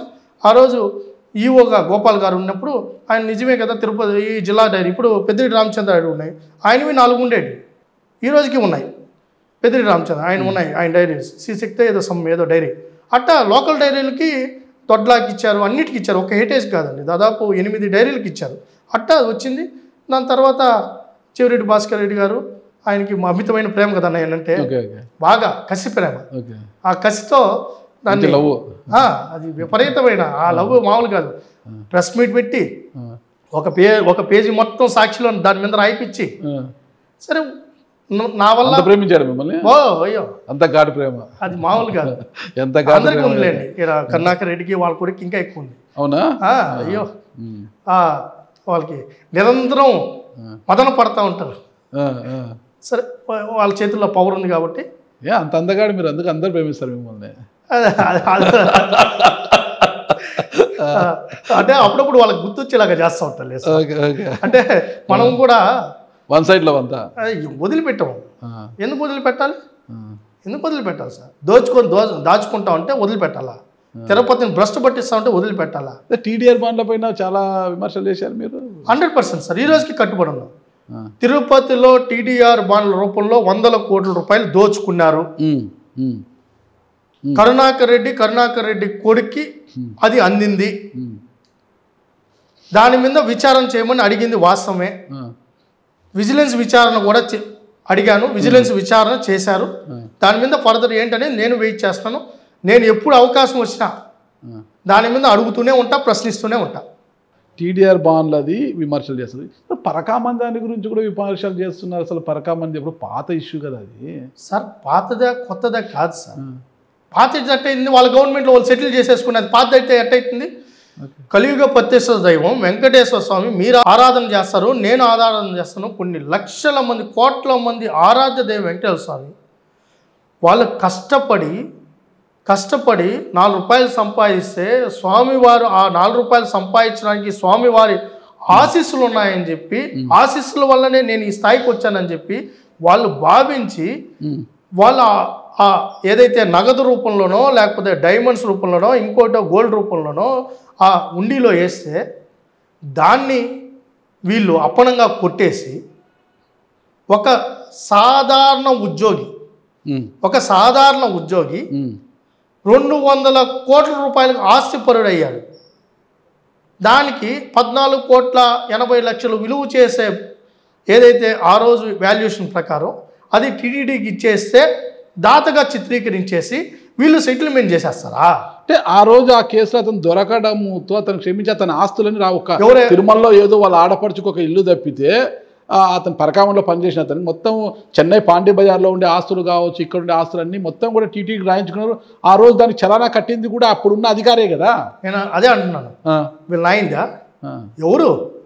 అసలు వీళ్ళెవరే సార్? ఎవరు సార్ వీళ్ళు? సార్ వీళ్ళెవరు? వీళ్ళు సెటిల్మెంట్ అయిపోయింది కదా, అతను పట్టుకున్నారు, చలానా కూడా అధికారం ఉందని సెటిల్మెంట్ చేశారు. ఏ అధికారం చట్టంలో ఉందా? అంటే గతంలో అనేక మంది చిన్న దేవుడి దర్శనం టికెట్ అమ్మితేనే 6 నెలలు జైల్లో పెట్టారు. ఒక టికెట్ అమ్మితే తప్పది. మీ బాధ వాళ్ళకి జైలు శిక్ష వేయకుండా ఆస్తులు ఎలా రాపించుకుంటారు? అతను కాదు, అతనికి సహకరించిన వాళ్ళు, అతని ఆశని. ఇప్పుడు మీరు ఇది నేను యూటీవీ ద్వారా రాష్ట్ర ప్రజలకు చెప్పాలనుకుంటున్నాను. చెప్పండి. రవికుమార్ అనే అతను ఒక సామాన్య ఉద్యోగి. అతను డైమండ్స్ కానించి నగల కానించి దాదాపు విదేశీ కరెన్సీ దోచుకునే మాట వాస్తవం. అది వాళ్ళే ఒప్పుకున్నారు. దాదాపు మా అభియోగం ప్రకారం 200 కోట్లు విలువ చేసే ఆస్తులు ఆయన కూడబెట్టుకున్నారు, ఒక సామాన్య ఉద్యోగి. అది సాధ్యమా? ఇప్పుడు మీరున్నారు సార్, మీకు ఒక కెమెరామ్యాన్ కావాలి, ఒక డ్రైవర్ కావాలి, ఒక సపోర్టర్ కావాలి, మీకు ఒక వ్యవస్థ ఉంది. ఈరోజు యూటీవీ చైర్పర్సన్గా మీరు ఒక వ్యవస్థను ఏర్పాటు చేసుకున్నారు. ఈరోజు అదే ఒక వ్యక్తి వల్ల సాధ్యమవుతుంది అంత దోచుకోవడం. దాని వెనకాల ఎవరున్నారు, ఎవరు సహకరించారు, ఎవరు సహకారంతో జరిగింది? ఒకటి అది రావాలి బయట. రెండో విషయం, వీళ్ళు అతని పేరు మీద ఉన్న ఆస్తుల్ని దేవుడికి ఇచ్చేశారు, మొత్తం ఇచ్చేశారని చెప్తారు. అది అవాస్తవం. అతను అప్పటికే 7 మంది బినామీల్ని సృష్టించుకున్నాడు. జయచంద్రారెడ్డి ఇంకా అదర్స్ వాళ్ళ బంధువుల తరపున. వీళ్ళ మీద ఉన్న ఆస్తులు ఎక్కడికి కన్వర్ట్ అయినాయి, ఎవరికి కన్వర్ట్ అయినాయి? ఎవరు? ఇతను బినామీ. అతను కార్లోనే తిరిగాడు, అతని కార్లోనే సెటిల్మెంట్ జరిగింది. ఏదైతే చెన్నైలో టీటీడీ గెస్ట్ హౌస్ ఏదైతే ఉందో ఆ గెస్ట్ హౌస్లో ఎవరెవరు కూర్చున్నారు, ఆ సీసీ కెమెరా ఫుటేజ్ బయట రావాలి. అసలు మీకు ఇంకోటి మీకు దృష్టిలో పెట్టాలి. ఒక రిపోర్టరు లైవ్ ఇస్తుండగా అతను అరెస్ట్ చేశారు. మీరు నిజంగా దేవుడి సొత్తును దేవుడికే అప్పగిచ్చేసామని మీకు నిజంగా అంత చిత్తశుద్ధి ఉన్న నాయకులు అయితే అతను ఎందుకు అరెస్ట్ చేశారు? ఎస్పీ ఎందుకు అతనికి ఫోన్ చేసి లేపేస్తామని బెదిరించారు? ఎస్పీ స్థాయి అధికారి ఇన్వాల్వ్ అవ్వాలా? ఒక ముఖ్యమంత్రి కార్యాలయంలో ఉన్న ఒక ఓఎస్డీ స్థాయి అధికారి దీన్ని ఆపరేట్ చేయాలా? ఒక 2 చైర్మన్లు, ఒక మాజీ, ఒక ప్రెసిడెంటు, ఒక తుడా చైర్మన్. మేము అడుగుతాం, గమ్మాల దగ్గర ఉన్న 8 ఎకరాల భూమి తోపుంది, అది ఎవరి పేరు మీద మారింది? ఇవన్నీ చెప్పకుండా రవికుమార్ పేరు మీద ఉన్న ఆస్తిని దేవుడికి రాయి చేశారు, అయిపోయింది, సెటిల్మెంట్ చేసేసి. వీళ్ళేమన్నా ఇదేందో అదేదో సినిమా ఉంది, రజనీకాంత్ సినిమా, నువ్వు ఇది తీసుకో. ఎవరు వీళ్ళు? చట్టం అది. మీరు తప్పు చేస్తుంటే ఆ తప్పును సరిదిద్దాల్సిన బాధ్యత ధర్మకర్తల చైర్మన్గా మీ మీద ఉంది. అది ఎంత దోచుకున్నాడో ఏంటనేది వాళ్ళు విచారణ చేస్తారు. మీరెవరు అసలు? కరెక్ట్. మీరెవరని అడుగుతున్నాం మేము. ఇదే విషయము పరకామణి విషయంలో మీరు ఎలా ప్రశ్నిస్తున్నారో, మొలకల చెరువు కల్తీ మద్యం తయారు విషయంలో కూడా అసలు దీని వెనక ఉన్నది ఎవరు? ఆయన ధనంజయ రావు, రాజేష్, కట్టా సురేంద్ర నాయుడు వెనకాల ఉన్నది ఎవరు? ఆ డైరీలో 78 మంది పేర్లు ఉన్నాయి. ఆ పెద్ద మనుషులు ఎవరు? ఎవరి హస్తం, ఎవరి అండ లేకోకుండా అంత పబ్లిక్గా జాతీయ రహదారికి నుంచి లోపలికి 100 మీటర్ల దూరంలో ఒక డెన్ను ఏర్పాటు చేసి ఇంత పెద్ద ఎత్తున మా కల్తీ మద్యము తయారు చేస్తారా?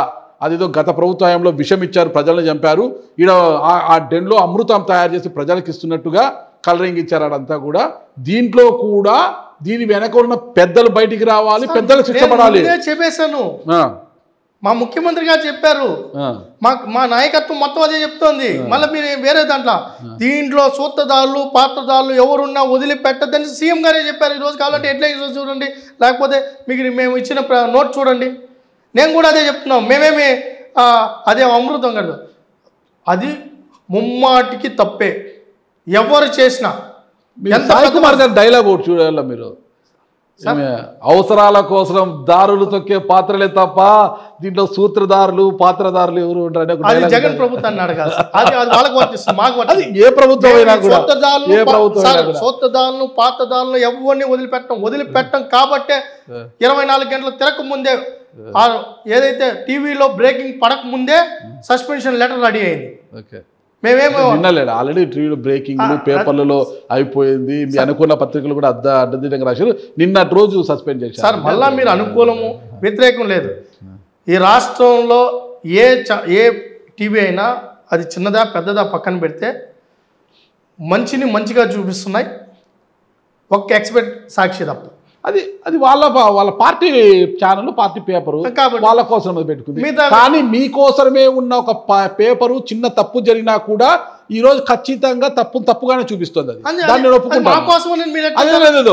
గతం నుంచి మీకోసమే ఉన్నదని అందరికీ అంటే చెప్తుంటారు. మీకు ఎట్లుంటుంది సార్, ఇప్పుడు నారాజ్ సార్ ఉన్నారు, రవినాయుడుతో ఇంటర్వ్యూ చేస్తే తెలుగుదేశం అయిపోరు మీకు, లేకపోతే వైసీపీ వాళ్ళతో చేస్తే వైసీపీ అయిపోరు. ఆ రోజు ఉన్నది ఉన్నట్టు రాశారు, ఈ రోజు ఉన్నది ఉన్నట్టు రాస్తున్నారు అంతే. ఖచ్చితంగా అది అలాగే ముందుకు పోవాలనుకుంటున్నాను. నేను కూడా కోరు. ఇప్పుడు నారాజ్ సార్ ఉన్నారు, ఈ రోజు రేపు తెల్లారితో రవినాయుడుతో ఇంటర్వ్యూ చేసినా నారాజ్ సార్ తెలుగుదేశం అయిపోరు. లేకపోతే రేపు ఇంకోటితో ఇంటర్వ్యూ చేస్తే జనసేన నాయకుడితో ఇంటర్వ్యూ చేస్తే జనసేన అయిపోరు. మీరు జర్నలిస్టులుగా మీ అదే సార్, మేము అందుకనే సార్ ఒక నాగరాజ్ సార్ అంటే మాకు పర్సనల్గా అభిమానంతోనే మేము మాట్లాడతాం తప్ప ఒక జర్నలిస్ట్గా, ఒక సీనియర్ జర్నలిస్ట్గా మేము ఎప్పుడు మిమ్మల్ని గౌరవిస్తాం. ఖచ్చితంగా అండి, ఆ గౌరవం ఎప్పుడు నేను పొందాలని కోరుకుంటున్నాను. ఆంధ్రప్రదేశ్ క్రీడా ప్రాధికార సంస్థ చైర్మన్ రవినాయుడు గారికి క్రీడల్లో ఉన్న ప్రావీణ్యం ఏంటి, అసలు ఈ శాఖ మీకు ఎందుకు ఇచ్చారంటే ఏం చెప్తారు సార్? ఒకటి నిబద్ధత.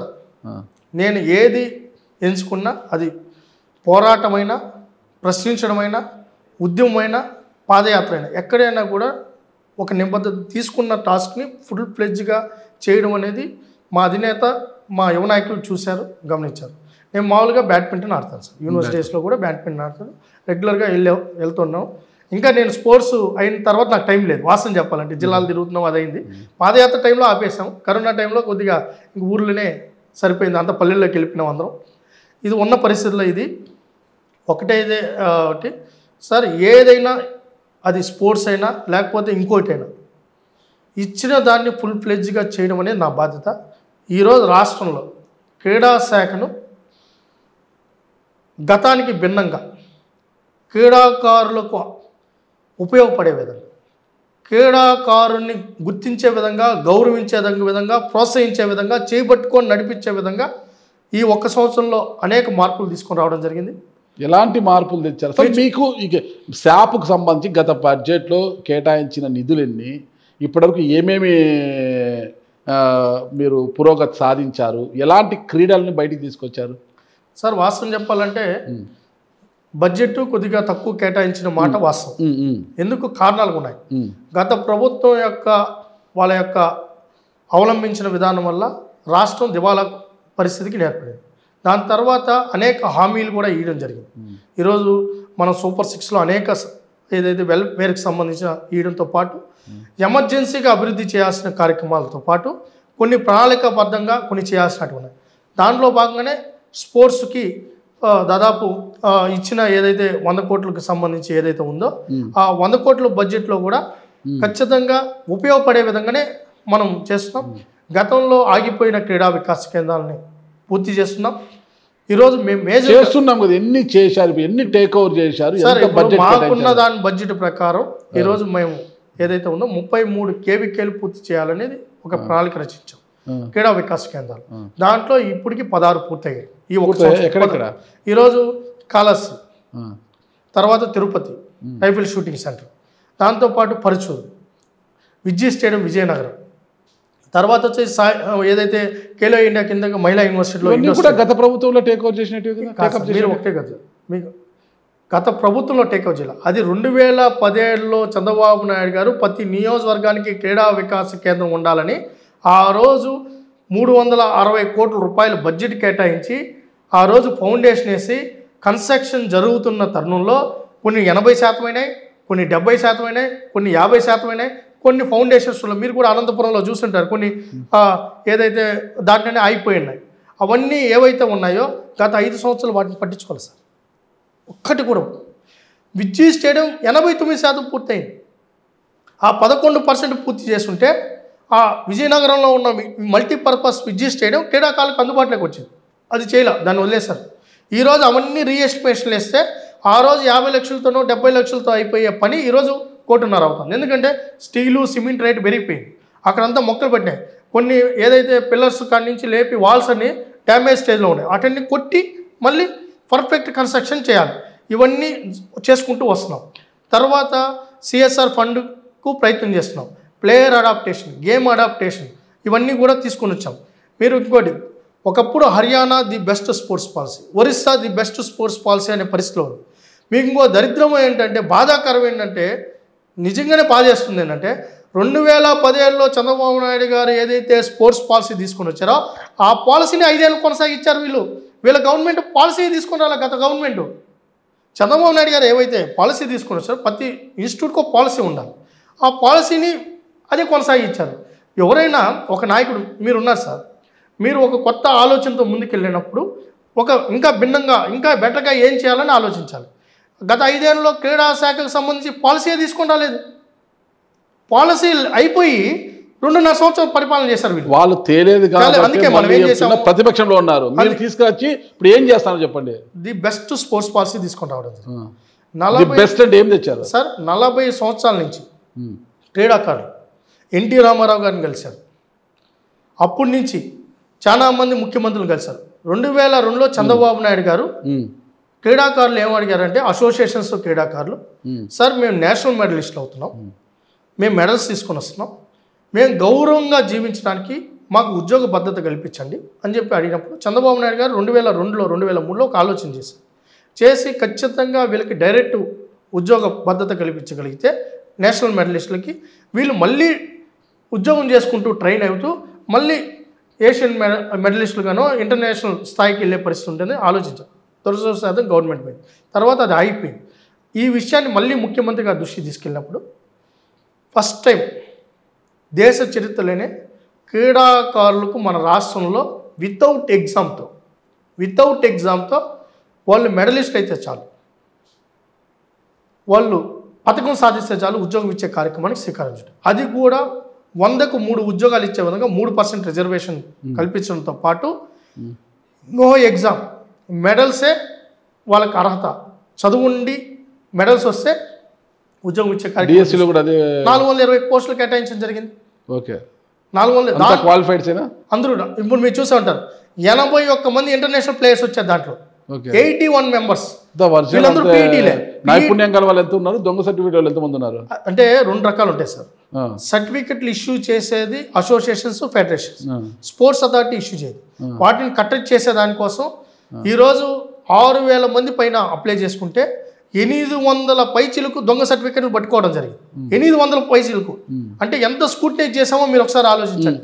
వీటన్నిటిని ఒక పద్ధతి ప్రకారం చిన్న అభియోగం లేకుండా చేసుకుంటూ వచ్చాం. మొత్తం 15 లక్షల రూపాయలు తీసుకొని మొత్తం స్పోర్ట్స్ సర్టిఫికేట్లు అందరూ చేశారు. అది దాన్ని కూడా కామెంట్స్ వచ్చాయి కదా. ఒక వీడియో వచ్చిన మాట వాస్తవం.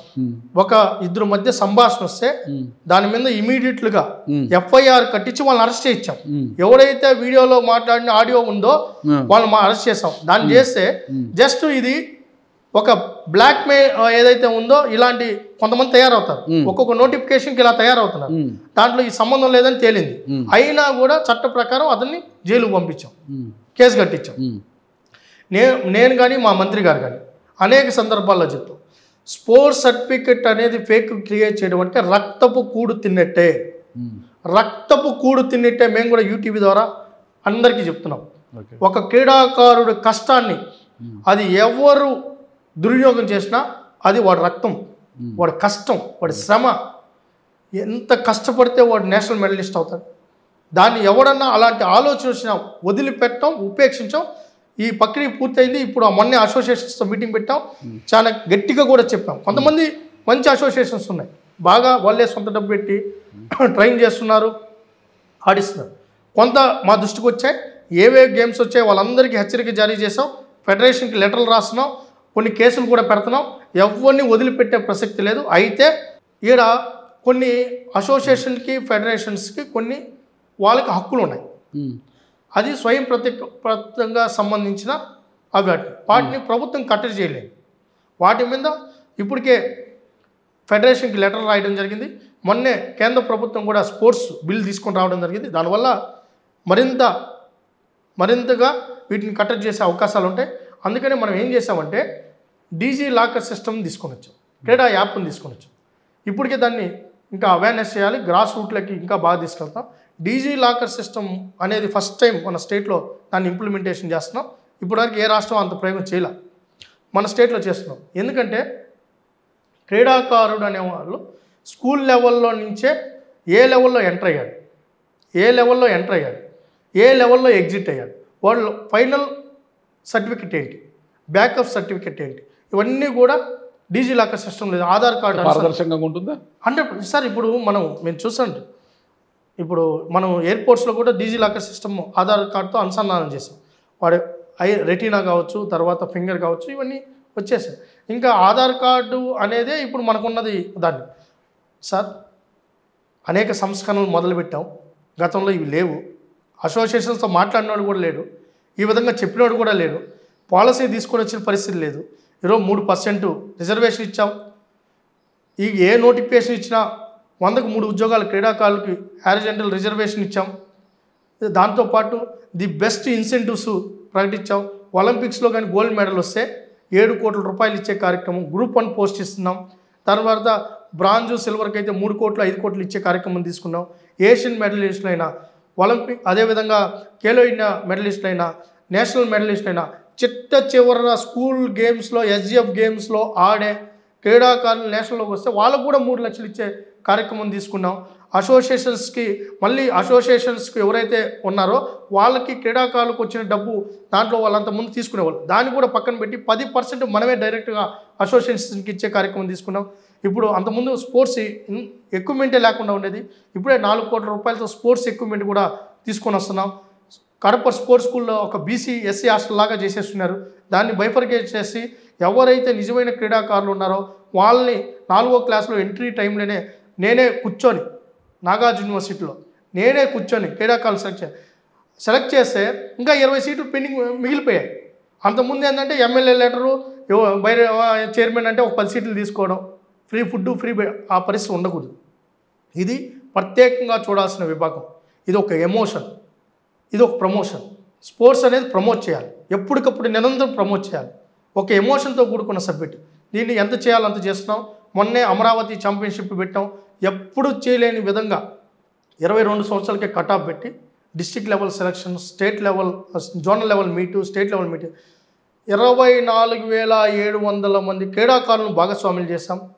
విశాఖపట్నం వేదికగా ఏదైతే ఉందో ఇంటర్నేషనల్ అథ్లెటిక్స్కు బెస్ట్ కోచెస్ అందరం తీసుకొని వచ్చి 2,000 మంది అథ్లెటిక్స్ స్పోర్ట్స్ డే చేయడం జరిగింది. ఒక్కోటే ప్రక్షాళన చేసుకుంటూ వస్తున్నాం. బీచ్ ఫెస్టివల్ శాప్ ఆధ్వర్యంలో జరిగాయా? మచిలీపట్నం లేదు సార్, శాప్తో కొలాబరేట్ అయి చేసాం. మా దానికి ₹1 కూడా ఇవ్వలేదు. అదే సార్, మేము అందుకనే సార్ సార్ స్పాన్సర్స్ని తీసుకొని వచ్చాం. స్పాన్సర్ ఈరోజు మనం అదే చేయాల్సి. ఈరోజు అమెరికా ఉంది, మీరు చూసే ఉంటారు. అమెరికా లాంటి అతి పెద్ద దేశంలో ఈరోజు హైయెస్ట్ మెడల్స్ వస్తాయి, ₹1 కూడా బడ్జెట్ లేదు. వాళ్ళు ఏంటంటే యూనివర్సిటీస్ లెవెల్లో, కాలేజీ లెవెల్స్లో స్పోర్ట్స్ను ఖచ్చితంగా వాళ్ళకి సీట్ అలాట్మెంట్లో కానీ సపరేట్గా వాళ్ళని క్రీడాకారులకంటూ సపరేట్గా వాళ్ళకి ఒక పెట్టి వాళ్ళని ట్రైన్ చేసి వాళ్ళకి కావాల్సిన ఎమ్యూనిటీస్ క్రియేట్ చేసి వాళ్ళని తీసుకొని ఆ క్యాంపస్కి వాళ్ళు ఒక పెద్ద ప్రమోటర్లుగా మారుతారు.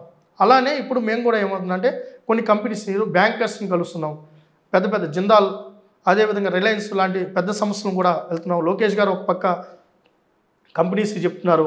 ఈరోజు జేఎస్డబ్ల్యూ ముందుకు వస్తుంది. ఇప్పుడు ఇక్కడ మీకు వచ్చిన తిరుపతిలో బాక్సింగ్ రింగ్ రెడీ చేస్తుంది. ఒక స్పాన్సర్ని తీసుకొచ్చి ఇప్పుడు అది ఒక 10 నుంచి 20 లక్షలు అవుతుంది, స్పాన్సర్ చేస్తున్నారు. తర్వాత కోకోకోలా వాళ్ళతో మాట్లాడినాం, ఒకటి చేస్తున్నాం. సీసీటీ వాళ్ళతో మాట్లాడుతున్నాం, కలెక్టర్ గారు రిక్వెస్ట్ చేస్తున్నాం. ఇప్పుడు దాంతోపాటు అరకు, పాడేరు లాంటి ప్రాంతంలో కొన్ని కంపెనీస్తో మాట్లాడుతున్నాం. విశాఖపట్నం కలెక్టర్ గారు చాలా బ్రహ్మాండంగా సహకరిస్తున్నారు, అక్కడ కూడా స్పాన్సర్షిప్ని బిల్డ్ చేస్తున్నాం. ఈరోజు విఎంఆర్డీని రిక్వెస్ట్ చేస్తాం, వాళ్ళతో ఖర్చు పెట్టిస్తాం. అర్బన్ డెవలప్మెంట్స్ అన్నీ కూడా స్పోర్ట్స్, ఎందుకంటే అమెరికా లాంటి దేశంలో urban developments compulsory play field area must and should చేశారు. ఆ విధానం ఇక్కడ రావాలి. ఈరోజు అపార్ట్మెంట్ ఎమ్యూనిటీస్లో కూడా స్పోర్ట్స్ ఒక డిసిప్లైన్, 1-2 డిసిప్లైన్స్ వాళ్ళు ఇన్ఫ్రాస్ట్రక్చర్ క్రియేట్ చేయడానికి ఈరోజు పాలసీలో కూడా ఏంటంటే 3% ఖర్చు పెట్టే విధంగా మేము పాలసీలో పెట్టాం. అది కానీ జీవో అయిందంటే ఈరోజు మున్సిపాలిటీస్ కూడా స్పోర్ట్స్కి సపరేట్గా డబ్బు ఖర్చు పెట్టే ప్రక్రియ కూడా ఉంటుంది. దానివల్ల ఏంటంటే ఈరోజు రాష్ట్ర ప్రభుత్వాల్లో సెల్ఫ్ సస్టైనబిలిటీ ఏదైతే మున్సిపాలిటీ డిపార్ట్మెంట్ ఏంటంటే ఇక్కడ ట్యాక్స్ వస్తుంది, హౌస్ రెంట్లు వస్తాయి, ఇవన్నీ ఏదైతే ఉంటాయి వాళ్ళ ప్రాపర్టీస్ ఉంటాయి, అవన్నీ కూడా స్పోర్ట్స్ వైపు మొగ్గు చూపించాలనే ఉద్దేశంతో వెళ్తున్నాం. అమరావతిని ఒక చంద్రబాబు నాయుడు గారికి మంచి ఆలోచన ఉంది, స్పోర్ట్స్ క్యాపిటల్ చేయాలని. దానికి ల్యాండ్ అలాట్మెంట్ కూడా ముందుకు వచ్చారు. గోపీచంద్ గారు అకాడమీ పెట్టడానికి ముందుకు వచ్చారు. ఎంఎస్కే ప్రసాద్ గారు ముందుకు వచ్చారు. కన్నం మల్లేశ్వరి గారితో మాట్లాడాం, ఆమె కూడా ఒక 5 ఎకరాలు అడిగారు. హంపి గారిని మాట్లాడాం, ఆమె కూడా ముందుకు వస్తున్నారు. ఏదైతే ఒరిస్సా మోడల్లో ఇక్కడ కూడా అదే మోడల్ ప్యాటర్న్ తీసుకొని రావాలి. అన్ని డిసిప్లిన్స్ ఒకే ప్రాంతంలో ఉండాలని, అమరావతి ఉండాలి. మళ్ళీ విశాఖపట్నాన్ని ఒక ఏదైతే వాటర్ గేమ్స్కి హబ్గా మార్చాలి, తిరుపతిని స్పోర్ట్స్ ట్రైనింగ్ సెంటర్గా మార్చాలి, ఒక ప్రణాళిక వెళ్తున్నాం. ఈరోజు మీరు చూస్తూ ఉంటారు అనంతపురం లాంటి ప్రాంతంలో ఆర్డిటి వారు, నేను కూడా అక్కడికి విజిట్ చేయడం జరిగింది. బ్రహ్మాండంగా వాళ్ళు స్పోర్ట్స్ని ఇంక్లూడింగ్ ఏదైతే పారా అథ్లెటిక్స్ని కూడా సపరేట్గా వాళ్ళు ట్రీట్ చేస్తున్నారు. ఇప్పుడు వైజాగ్లో పారా అథ్లెటిక్స్కి 200 కోట్లతో కేంద్ర ప్రభుత్వంతో మాట్లాడడం జరిగింది. ల్యాండ్ అలాట్మెంట్ కూడా చేయడం జరిగింది. కొమ్మాదికి నియర్గా ఉంటుంది. అది కూడా వస్తే ఇక్కడే ఏదైతే ఆ స్పోర్ట్స్ సంబంధించిన ఎక్విప్మెంట్ ఇక్కడే తయారు చేస్తారు, ఇక్కడే ట్రైన్ చేసే విధంగా ఒక ప్రణాళిక పెట్టడం. మనకి ఏదైతే పున్నమి ఘాట్ ఏదైతే ఉందో అక్కడ కూడా అడ్వెంచర్స్ గేమ్స్, ఈ పెడల్ బోటింగు, తర్వాత డ్రాగన్ బోటు, ఇవన్నీ కూడా అక్కడ తీసుకొని రావాలన్న ఒక ఆలోచన ఉంది. ఎర్రకాలం ఉంది, మనకు రోలర్, మనకి ఏంటంటే సీ కోస్టల్ ఏరియా ఎక్కువ ఉంది, అక్కడంతా వాటర్ గేమ్స్ ప్రమోట్ చేయాలనే ఆలోచనతో ముందుగా ఒక ప్రణాళికబద్ధం అవుతుంది. మేము 10%నో 20%నో నాకు హ్యాండ్ ఓవర్ చేయాల, నా ఆఫీస్తో కూడా నేనే రెడీ చేసుకున్నాం. అంటే జీరోతో మొదలుపెట్టాం.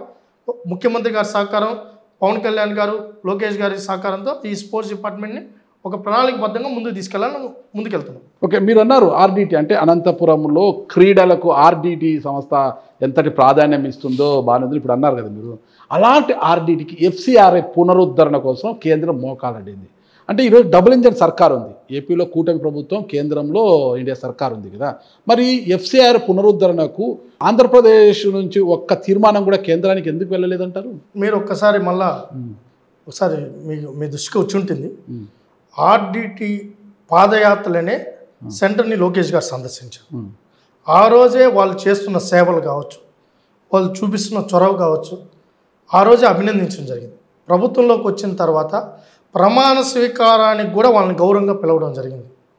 పిలవడంతో పాటు లోకేష్ గారు కూడా మొన్ననే ఆర్డిటి ఎవరైతే ఉన్నారో ఆ మేనేజ్మెంట్ ట్రస్టీస్ వాళ్ళని కూడా కలవడం జరిగింది. దాని మీద లోకేష్ గారు సంబంధిత శాఖ మంత్రి గారితో కూడా ఢిల్లీకి వెళ్ళినప్పుడు మాట్లాడడం కూడా జరిగింది. మీరు ఒకసారి దాని మీద కూడా ఒకసారి రిపోర్ట్ మీరు కూడా తీసుకోండి సార్. ఆర్డిటి సెంటర్కి తెలుగుదేశం పార్టీ కూటమి ప్రభుత్వం అండగా ఉంటుంది. అది తొందరలోనే అవి కూడా ఏవైతే ఆ సమస్యలు ఉన్నాయో అన్నింటిని కూడా పరిష్కరించే పరిస్థితి ఉంది. దాంట్లో వేరే ఆలోచన పెట్టుకోవాలి. తెలుగుదేశం పార్టీ కూటమి ప్రభుత్వం ఆర్డిటికి అండగా ఉంటుంది. పారా అథ్లెటిక్స్ సంబంధించి గత ప్రభుత్వంలో 220 కోట్ల నిధులు అంటే వాళ్ళ శిక్షణ కోసం కేటాయిస్తే అవి దుర్వినియోగం అయినాయి అనేది ఆరోపించారు. అయితే ఇప్పుడు గత ప్రభుత్వంలో దుర్వినియోగం 280 కోట్ల నిధులను వెనక్కి తీసుకునే ప్రయత్నం మీరేమైనా చేస్తున్నారా? సార్ అది మరి మీ దృష్టికి ఎలా వచ్చిందో నాకు తెలియదు, కానీ అది దుర్వినియోగం కాదు. చంద్రబాబు నాయుడు గారు ఏదైతే వీళ్ళకి పారా అథ్లెటిక్స్ కంటే అంటే ఏవైతే వికలాంగులకంటూ సపరేట్ కేంద్ర ప్రభుత్వం, రాష్ట్ర ప్రభుత్వాలు బడ్జెట్ ఉంది, దానికి సంబంధించి అది కూడా స్పోర్ట్స్లో అక్కడ వాళ్ళని ప్రమోట్ చేయడం అంటే స్పోర్ట్స్లో కూడా ఒక భాగం అది. దానికి సంబంధించి ఆ రోజు చంద్రబాబు నాయుడు గారు విశాఖపట్నం వేదికగా అది ఇక్కడికి రావాలని చెప్పి అప్పుడు ప్రపోజ్ చేశారు. దానికి యాక్సెప్ట్ చేశారు. వాళ్ళు యాక్సెప్ట్ చేసి వాళ్ళు ల్యాండ్ ఇస్తే మేము ఆ 280 కోట్లు మేము పెడతామని చెప్పి వాళ్ళు అగ్రీ చేసిన తర్వాత ల్యాండ్ అలాట్మెంట్ చేయడం జరిగింది. కాకపోతే గత పాలకులు అక్కడికి పోయి మాకు ఇది అలాట్ అయింది, మాకు అది ఇయ్యండి అని అడిగిన పాపాన పోలా అడగల. నేను పోయినప్పుడు సాయికి నేను వెళ్ళినప్పుడు ఖేలో ఇండియా అక్కడికి సెంటర్కి ఏదైతే ఉందో ఆ డిపార్ట్మెంట్కి వెళ్ళినప్పుడు ఫస్ట్ టైం ఆంధ్రప్రదేశ్ నుంచి ఒక రిప్రజెంటేషన్ వస్తుందని వాళ్ళు ఆశ్చర్యంగా చూశారు. ఫస్ట్ టైం గత 5 ఏళ్ళలో ఎవరు మాకు ఇది కావాలి అది కావాలన్న వాళ్ళు లేడు, పట్టించుకుని నాది లేదు. కేంద్ర ప్రభుత్వం ఇచ్చే ఏదైతే ఖేలో ఇండియా నిధులు ఉన్నాయో మాకు ఇంత కావాలని అడిగిన వాళ్ళు లేరు. స్పోర్ట్స్ మినిస్టర్ పోలా, శాప్ చైర్మన్ పోలా, మా అధికారులు పోలా, ఎవరు పట్టించుకుని నాది లేదు. ఈ రోజుకి చూడండి, ఈ ఒక్క సంవత్సరంలోనే చంద్రబాబు నాయుడు గారు స్పోర్ట్స్ మినిస్టర్తో 40 నిమిషాలు మీటింగు పెట్టి ఏమేం కావాలో అడిగారు. లోకేష్ గారు 2 సార్లు అడిగారు. మా స్పోర్ట్స్ మినిస్టర్ గారు నేను 6 సార్లు వెళ్ళా. మా బాలయ్య గారి అబ్బాయి హరీష్ గారు యూత్ అఫైర్స్ మన ఎంపీగా ఆయన చూస్తున్నారు. ఆయన పట్టుకొని ఆయన ఒక 10 సార్లు కలిశారు. రామ్మోహన్ నాయుడు గారు కలిసాం. ఇప్పటికే 380 కోట్లకు సంబంధించి డిపిఆర్ సబ్మిట్ చేసాం. ఇప్పుడు బడ్జెట్ అలాట్మెంట్ ఉంది. అవి ఎంత అలాట్ వస్తే ఆ ప్రాజెక్టులు కూడా మొదలవుతాయి. దాంతోపాటు ఇప్పుడు ఏంటంటే 2029 నాటికి నేషనల్ గేమ్స్ మేము పెడతామని కూడా సీఎం గారు అడగడం జరిగింది. దాన్ని వాళ్ళు అగ్రీ చేశారు. దానికి కూడా బిడ్డకి వెళ్తాం. ఇన్ఫ్రాస్ట్రక్చర్ కూడా అంత లోపల రెడీ చేసుకుంటున్నారు. మీరు సార్ నేషనల్ 2029 అడిగామని మా సీఎం గారు ఆహ్వానం పలుకుతున్నారా? 100%. ఓకే, బిడ్లో పాల్గొంటున్నారా సార్? బిడ్లో పాల్గొంటున్నారా? 1000% సార్. అంత ఇన్ఫ్రాస్ట్రక్చర్ ఉందంటారా? రెడీ చేస్తాం. ఓకే, చంద్రబాబు నాయుడు గారు అనుకుంటే ఏదైనా చేస్తాం. మీరు ఒకటి ఆర్థిక కష్టాల్లో అది అవుతుంది సార్. ఇప్పుడు మేము చెప్పాం కదా, బడ్జెట్ కాదు, మేము అనేక రూపంలో P4 మోడల్ P3 మోడల్లో తీసుకొని వస్తున్నాం. ఓకే. ఇప్పుడు అనేక కంపెనీలు రిక్వెస్ట్ చేస్తున్నాం. ఇప్పుడు అథ్లెటిక్ ట్రాక్ ఉంది, ఒక కంపెనీని రిక్వెస్ట్ చేస్తాం మీరు చేయండి. ఇప్పుడు మీకు ఒక ఉదాహరణ చెప్తాను సార్. కర్నూలులో వారగల్ దగ్గర గ్రీన్ కో కంపెనీ ఉంది. గ్రీన్ కో కంపెనీ ఇప్పుడు స్పోర్ట్స్ ఇన్ఫ్రాస్ట్రక్చర్ క్రియేట్ చేసిస్తామని ముందుకు వచ్చింది సిఎస్ఆర్ ఫండ్తో. మేము సాధిస్తాం. ఈరోజు మా కలెక్టర్ గారు కూడా ల్యాండ్ అలాట్మెంట్ చేస్తున్నాం. అలా అనేక మంది కంపెనీస్ ముందుకు వస్తున్నాయి. ఇప్పుడు కడపలో మీరు ఒకసారి చూస్తే సిడి ఎలక్ట్రికల్ మనకు హాకీ టర్ఫ్ రెడీ చేసిస్తుంది. దాదాపు 11 కోట్ల రూపాయలు ఆ టర్ఫ్ రెడీ అవుతుంది. ఒక్కొక్క నెల లోపల అది కూడా ప్రారంభోత్సవానికి సిద్ధమవుతుంది. మీరు కడపకి వెళ్ళినప్పుడు చూడొచ్చు, ఇంటర్నేషనల్ స్టాండర్డ్స్. దాని తర్వాత స్కేటింగ్ రింక్ ఉంది, కడపలోనే రెడీ చేస్తాం 2,90,00,000తో. అది కూడా ఈ విధంగానే చేస్తున్నాం. అలా అన్నీ చేసుకుంటూ వస్తున్నాం. ఒక్కొక్క పద్ధతి ప్రకారం చేయాలని ఉంది. మేము కూడా రిక్వెస్ట్ చేస్తున్నాం యూటీవీ ద్వారా పారిశ్రామికవేత్తలకి, ఎన్ఆర్ఐస్కి, మిగతా వాళ్ళు ఎవరైతే ఆర్థికంగా స్థిరపడినారో మన పిల్లలు బాగా రాణిస్తున్నారు, మంచి టాలెంట్ ఉంది. అరకు, పాడేరు, శ్రీకాకుళం ఈ ప్రాంతాల్లో బై బాన్ వాళ్ళు పుట్టుకుతేనే వాళ్ళకి విలువిద్య కావచ్చు, ఇవన్నీ ఏదైతే ఆశ్చర్యం అంటామో అవన్నీ కూడా వాళ్ళకి మనం కొత్తగా వాళ్ళు ట్రైన్ చేయాలి. ఫెన్సింగ్ విషయంలో ప్రతిసారి కూడా ఈ ఫెన్సింగ్ ఉంది కదా, ఫెన్సింగ్ క్రీడ ఉంది కదా, కత్తి యుద్ధం అంటారు. దాంట్లో ప్రతిసారి కూడా విమర్శలు పిలిపించాం, అసోసియేషన్ పిలిపించాం, చాలా కఠినంగా చెప్పాం. ఆ కమిటీ కూడా ప్రక్షాళన చేయమని దాంట్లో ఎవరైతే వివాదానికి కారణమైనారో వాళ్ళందరినీ తీపిచ్చాం. సాఫ్ట్ బాల్లో కొన్ని ఇష్యూస్ వచ్చాయి, సాఫ్ట్ బాల్లో కూడా బెరికిస్తున్నాం. సార్ మొహమాటం లేదు. ఎవరైనా స్పోర్ట్స్ విషయంలో రాజకీయాలకు అతీతంగా స్పోర్ట్స్ డిపార్ట్మెంట్ పనిచేస్తుంది. ఎవరైనా కూడా తప్పు చేస్తే ఉపేక్షించే ప్రసక్తే లేదు. తప్పు చేసిన వాళ్ళు వదిలిపెట్టు. నేనున్నంత వరకు జరుగుతుంది, మళ్ళీ ఏం జరుగుతుందో నాకు అనవసరం. నాకు క్రీడల మీద అంత మక్కువ మీకు?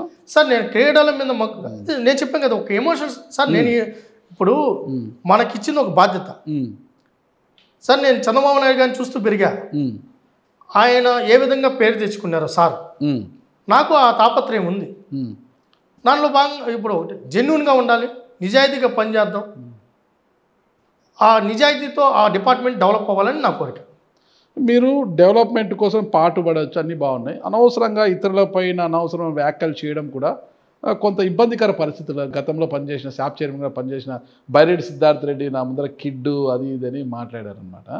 అంటే అదేదో నా ముందర కిడ్ అన్న, ఈ డిపార్ట్మెంట్కు ఆయనకి తెలియదు, ఆయన కిడ్ అన్న.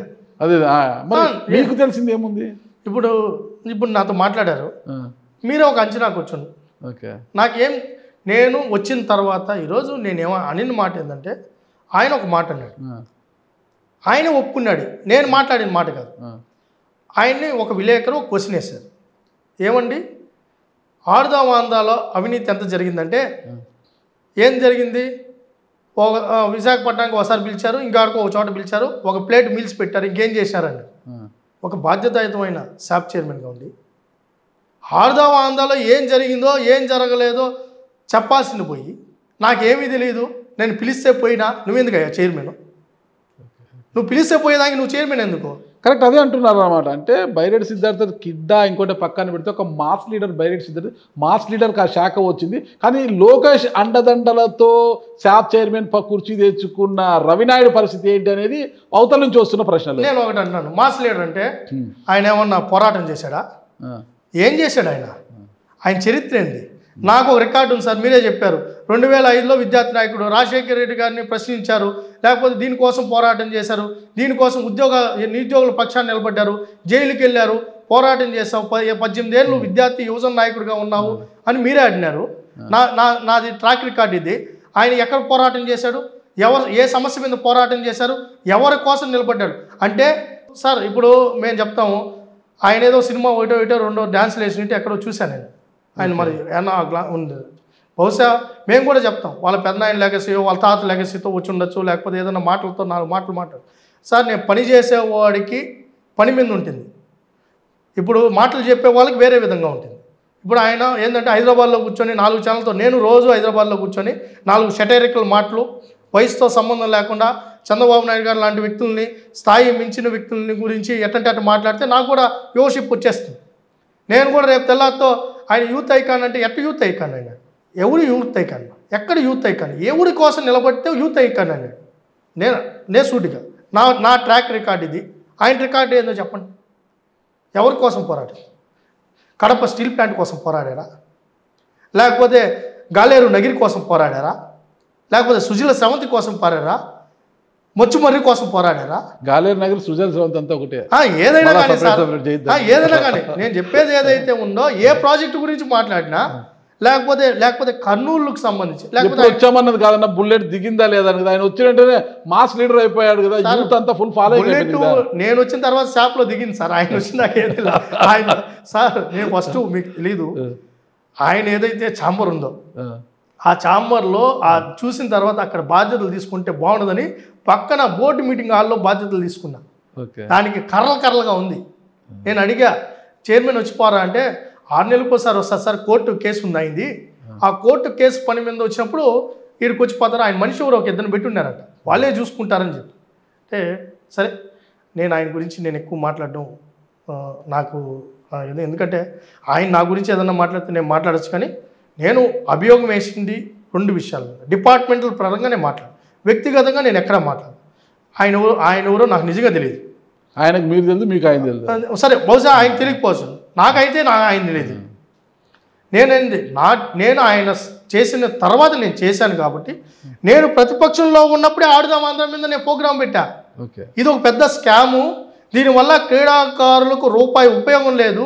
119,20,00,000 రూపాయలు బూడిదలో పోసేస్తున్నారు.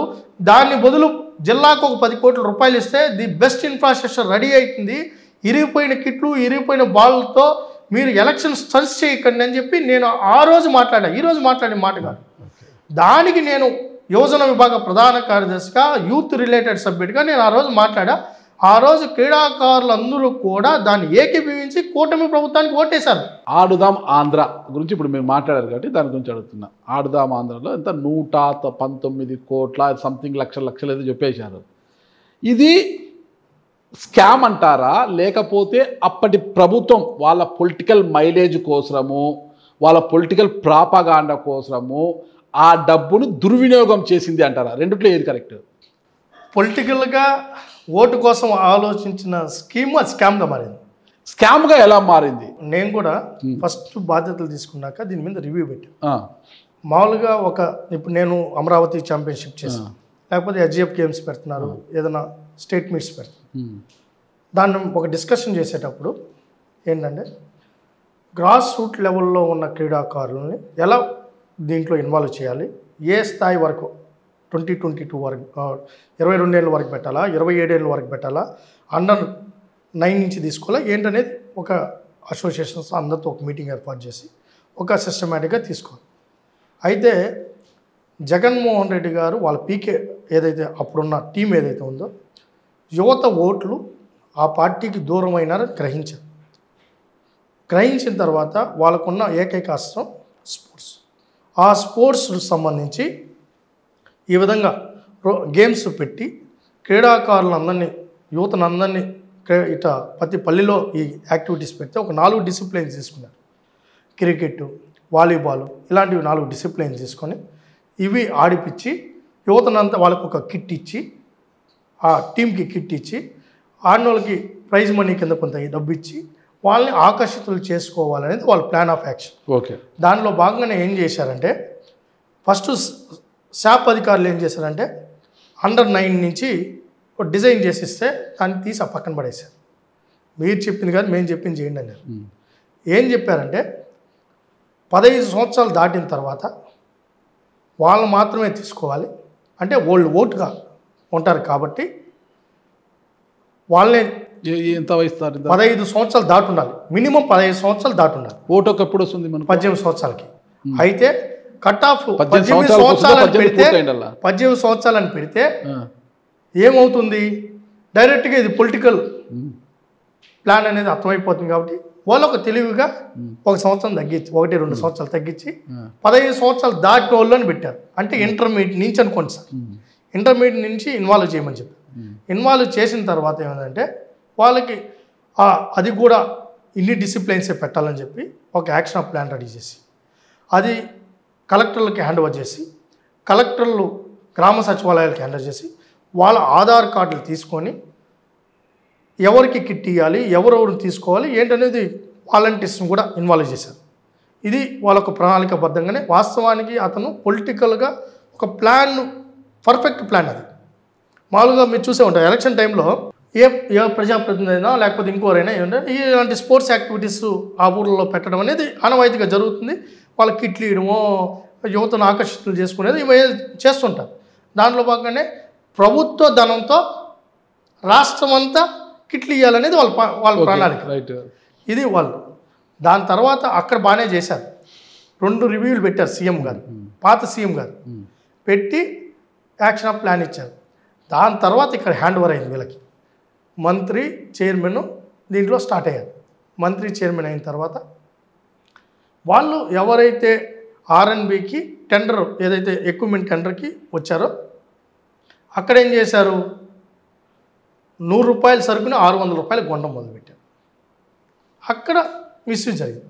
అది ఫీల్డ్ మీదకి వచ్చే కొద్దికి ఏమైంది, ఫస్ట్ రోజే ఎరగడం మొదలైంది. ఫస్ట్ రోజే అట్టర్ ఫ్లాప్. తర్వాత గ్రామాల్లో భోజనాలు అన్నారు, భోజనాలు పెట్టింది లేదు, పాప అనుకోలేదు. క్రీడాకారులను ప్రోత్సాహం దానికి ఒక పేరు కూడా పెట్టారు, మట్టిలో మాణిక్యాలు అన్నారు. ఆ మట్టిలో మాణిక్యాలు అసలు రాయడం మానేశారు దెబ్బకి, వాళ్ళు ఎవరు లేదు. అక్కడ మిస్యూజ్ అయింది. మెడల్స్ ఇస్తామన్నారు, గుర్తిస్తామన్నారు, వాళ్ళకి ప్రైజ్ మనీ అన్నారు, ఎవరికి ప్రైజ్ మనీ జార్లా. అసలు రికార్డే లేదు, ఎవరు ఆడాడో ఎవడు పోయాడో ఏమీ లేదు. అంత దరిద్రంగా ఆ డబ్బునంతా కూడా అంత జరిగిందంటారా? 100% సార్. ఎన్ని వాస్తవాలు చెప్తున్నారండి? విజిలెన్స్ విచారణ జరిగింది కదా. ఓకే, మరి నివేదిక ఏమైంది? ఆల్రెడీ డీజీపీ గారికి సబ్మిట్ చేయడం జరిగింది. అయితే నా పని విచారణ చేసే పని. ఇంత పెద్ద స్కామ్ జరిగిందండి. వేసేస్తాం. ఇప్పుడు మేము కాదు, బ్యాట్స్ ఇవన్నీ కూడా ప్రొక్రూట్మెంట్ టెండర్ చూసింది ఆర్ఎన్బి, ఓకే కదా. ఆర్ఎన్బి ఎవరు? ప్రభుత్వ, ఓకేనా. ఆర్ఎన్బి చూసింది. ప్రైజ్ మనీస్ ఇచ్చింది కలెక్టర్స్.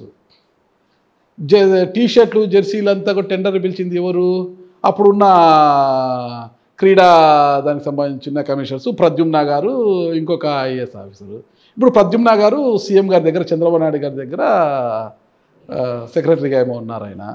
అంటే ఇక్కడ ఎక్కడ డైరెక్ట్గా శాప్ పిలిచింది, ఇక్కడ ఆర్ఎన్బి పిలిచింది ప్రొక్రూట్మెంట్ టెండర్ అంతా కూడా.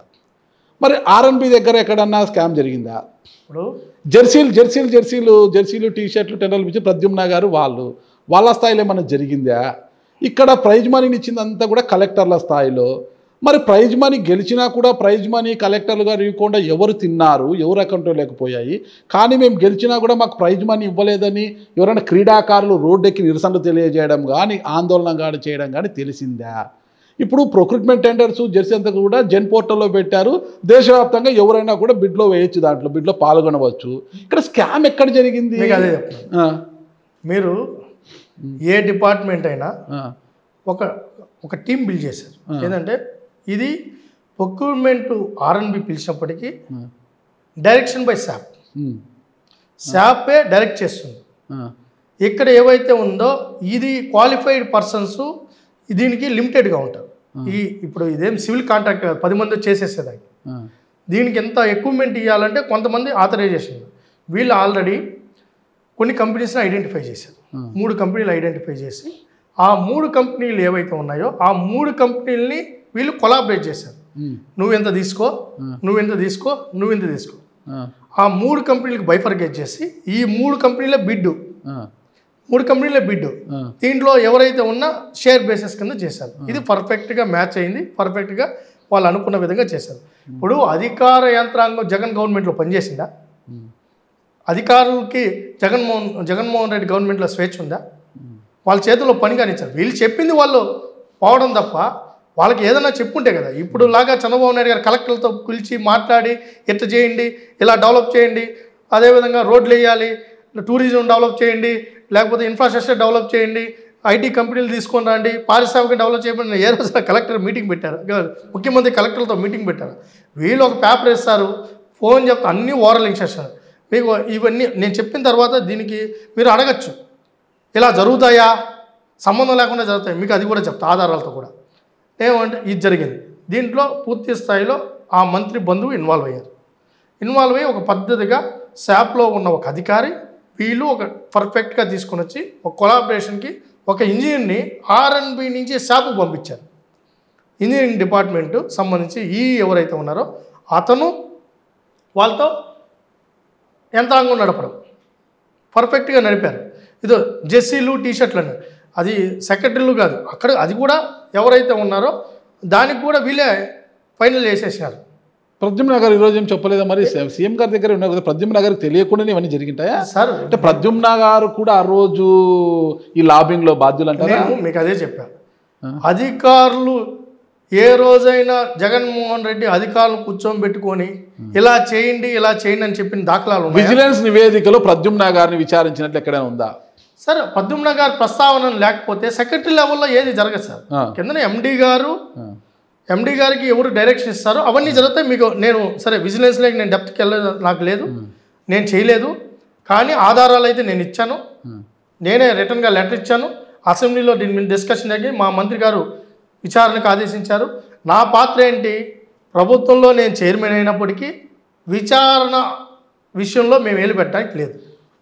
ఆడుదాం ఆంధ్ర స్కామ్ విషయంలో ఆ రోజు ప్రద్యుమ్న గారు కూడా అక్కడ ఉన్నారు, జెర్సీలు టీషర్ట్ల విషయంలో. మరి అలాంటి ఐఏఎస్ ఆఫీసర్కి ఈరోజు ఒక పెద్ద కుర్చీ వేసి కూర్చోబెట్టారు కదా, మరి ఇక్కడ తప్పు జరిగిందనా లేదంటే ఆయన తప్పు చేయలేదనే నేను అనుకోవడం. ప్రద్యుమ్న గారికి ఆ లెవెల్లో ఇంత డిస్కషన్ కూడా లేదు. అన్ని ఆయన ఎలా జరుగుతుంది, సకల శాఖ మంత్రి ఉన్నాడు కదా, ఆయన లెవెల్లో జరిగిందనేది నాకున్న సమాచారం.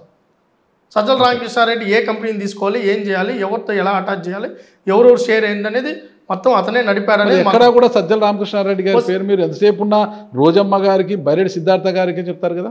అంటే మీకు ఏమవుతుందంటే సంతకం అతను పెట్టాడుగా, అతను మనం మాట్లాడాలంటే సంతకం పెట్టేది మంత్రి పెడతారు, చైర్మన్ పెడతాడు. సంతకం ఎవరు పెడితే వాళ్ళే ఉంటారు. నీకు డైరెక్షన్ నీకు అదే కదా సార్. ఏమంటున్నారంటే బాధ చేసేది అది. ఇక్కడ మంత్రి ఉన్నాడు, చైర్మన్ ఉన్నారు ఈ గవర్నమెంట్లో.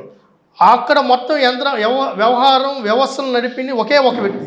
119 కోట్లు స్కామే అంటారా? మొత్తం 60 దాకా జరిగిందనేది నా 119 కోట్ల చిల్లరలో 60 కోట్ల వరకు జరిగిందంటారు.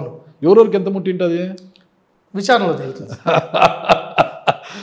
నాకేమనిపించిందంటే ఆగస్టు 10 లోపు ఆర్కే రోజా, బైరెడ్డి సిద్ధార్థ్ అరెస్ట్ కాబోతున్నారు. అది తప్పు సార్. నేను మళ్ళీ మరుసటి రోజే నేను చెప్పాను ఆగస్టు 10 లోపల అరెస్ట్ అని. అది మీడియా వాళ్ళు రాసుకున్నారు, కానీ వాళ్ళని కూడా నేను తప్పను. నేను మాట్లాడిన టైంలో ఏంటంటే వాళ్ళకి అది అర్థం కాలేదు. ఆగస్టు 10 లోపల విచారణ పూర్తి చేస్తాము అంటే విచారణ పూర్తయింది. మరి అరెస్ట్ ఎందుకు? విచారణ పూర్తయి ఎవిడెన్స్ అని మీ దగ్గర ఉన్నప్పుడు, కాంక్రీట్ ఎవిడెన్స్ మీ దగ్గర ఉన్నప్పుడు అరెస్టులు ఎందుకు చేయడం లేదు? ప్రక్రియ కూడా మీకు చెప్తా సార్. విజిలెన్స్ మాత్రం విచారణ మాత్రమే చేస్తుంది. ఇది జరిగిందా లేదా ఆ నివేదిక అందిన తర్వాత దాని మీద ఎఫ్ఐఆర్ అవ్వాలి. ఎఫ్ఐఆర్ అయిన తర్వాత అది సిట్ లాంటి సమస్యలు దర్యాప్తు సంస్థలకు ఇచ్చి అక్కడి నుంచి ఒక ప్రణాళికబద్ధంగా ముందుకెళ్తుంది. ఇది మామూలుగా. ఇక్కడ ఏమైందంటే ఆల్రెడీ సిట్టు ఒక కేసులో చాలా బిజీగా ఉంది, ఇంకా 2-3 కేసులు ఉన్నాయి.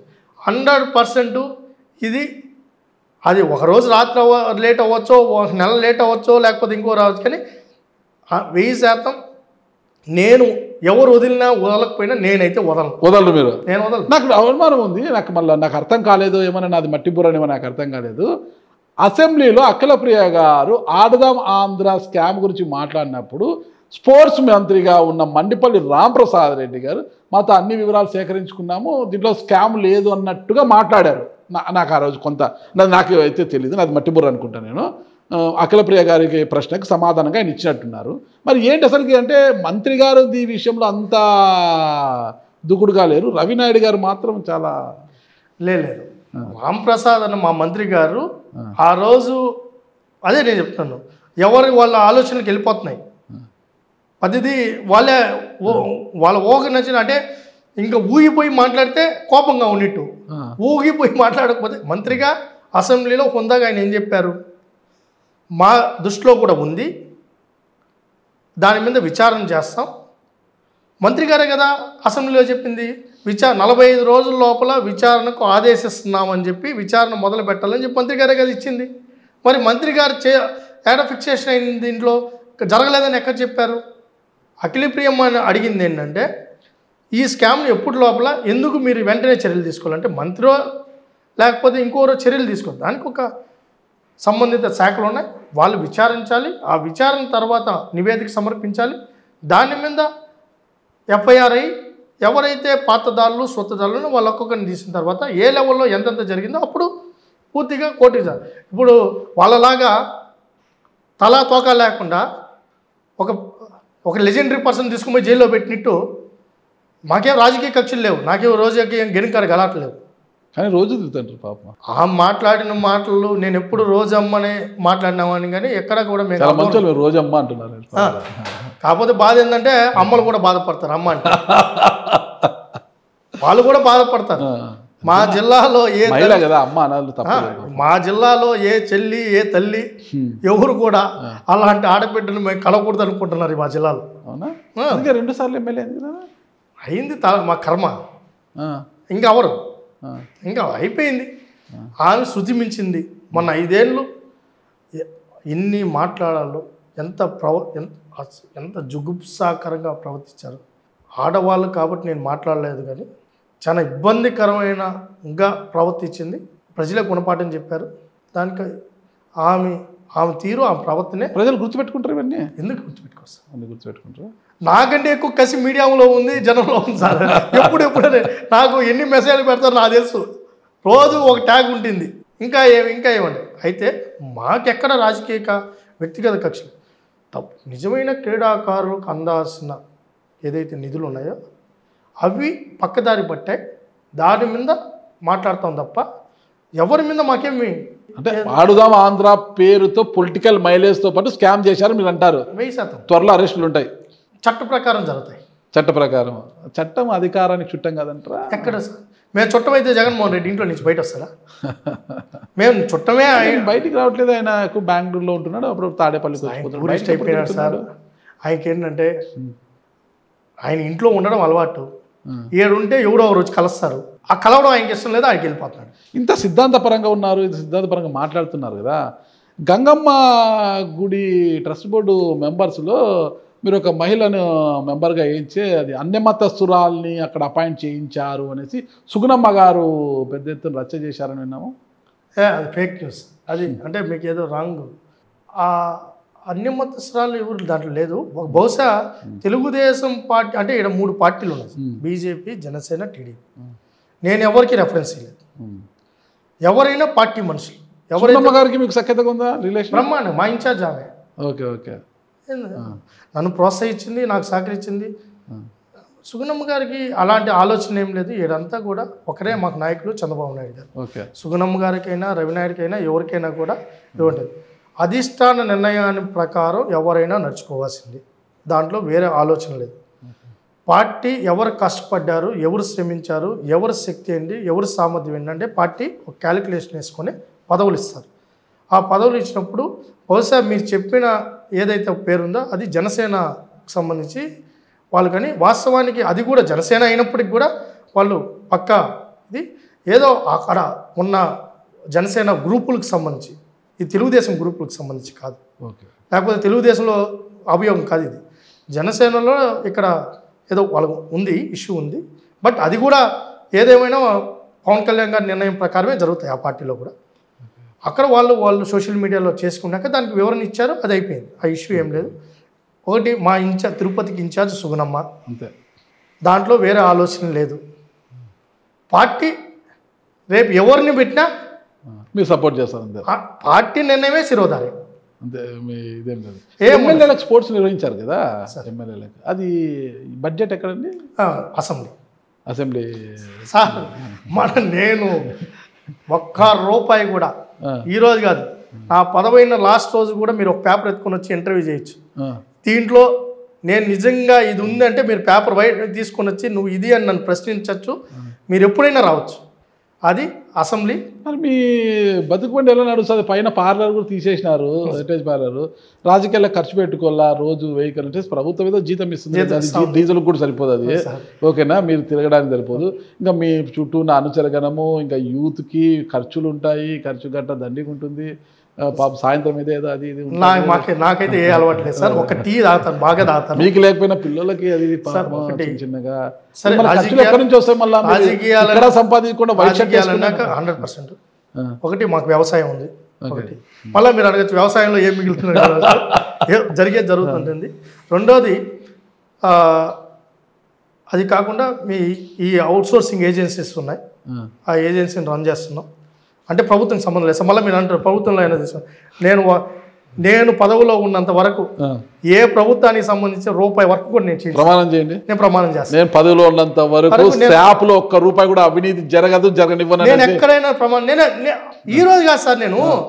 నేను ఆ రోజు బాధ్యతలు తీసుకున్నప్పుడే ఆ రోజే చెప్పా, మీరు ఆ రోజే నేను రిజైన్ చేసి వస్తానని చెప్పా. నేను వచ్చింది మార్పు తీసుకొని రావడానికి. నాకు లోకేష్ గారు ఒక మాట చెప్పారు, చంద్రబాబు నాయుడు గారు ఒక మాట చెప్పారు, చిన్న చట్ట పేరు కూడా తీసుకొని రాకుండా బయట రమ్మన్నారు. దానికి నేను కట్టుబడి ఉన్నా. దాంట్లో నాకు ఏదైతే ఉందో నేనేమి కుంటోని కాదు, గుడ్డోని కాదు, బాగున్నారు. లేకపోతే వాళ్ళే ఆత్మస్థైర్యంతో అనేక వ్యాపారాల్లో అనేక వింగాల్లో రాణిస్తున్నారు. వాళ్ళే నాకు ఇన్స్పిరేషన్. నేను దీన్ని చేసుకుంటూ నేను వ్యాపారాలు చేసుకుంటాను తప్ప నేను దీంట్లోకి ఎందుకు నేను నిలబెడతా? నాకే సంబంధం? నా పని ఏంటి? డెవలప్ చేయాలంటే కొంత సమయం పడుతుంది. 1 year అయిపోయింది, మీరు చూసుకోవచ్చు. ఈ రోజు మీరు పేపర్ ఎత్తుకొని వచ్చి ఉంటారు. ఈ 1 yearలోనే నేను చేసుంటేనే 2 పేపర్లు అయితే 4 పేపర్లు తేవాల్సి 10 పేపర్లు అయినా తీసుకున్నాను. ఓకేనా? ఇందులో అయితే బహుశా ఆడుదాం ఆంధ్రాలో తప్పు ఒకవేళ చేసినట్టు నిరూపణ అయి ఉంటే నాయకులకు, ఆ రోజున్న నాయకులకు మాత్రమేనా అందులో పాల్గొన్న అధికారులకు కూడా శిక్ష ఉంటుందా? ఎవరు తప్పు చేసినా ఉపేక్షించే ప్రసక్తే లేదు. ఎవరైనా ఓకే. ఇకపోతే రవినాయుడు గారి చూపంతా కూడా భవిష్యత్తులో చంద్రగిరి నుంచి ఎమ్మెల్యే కావాలని ఒక కళ ఉంది అంటున్నారు. చంద్రగిరికి ప్రతి 5 ఏళ్ళకి ఒకసారి పోటీ విపరీతంగా పెరిగిపోతుంది. ఆల్రెడీ పులవర్తి నాని గారు ఉన్నారు. వాళ్ళ ఆవిడ మొన్న వేదిక మీద కూడా చెప్పారు, 2 నియోజకవర్గాలు వచ్చినా కూడా మేమే ఉంటాం, 2 నియోజకవర్గాలు ఎవరిని రానివ్వమని చెప్పేశారు.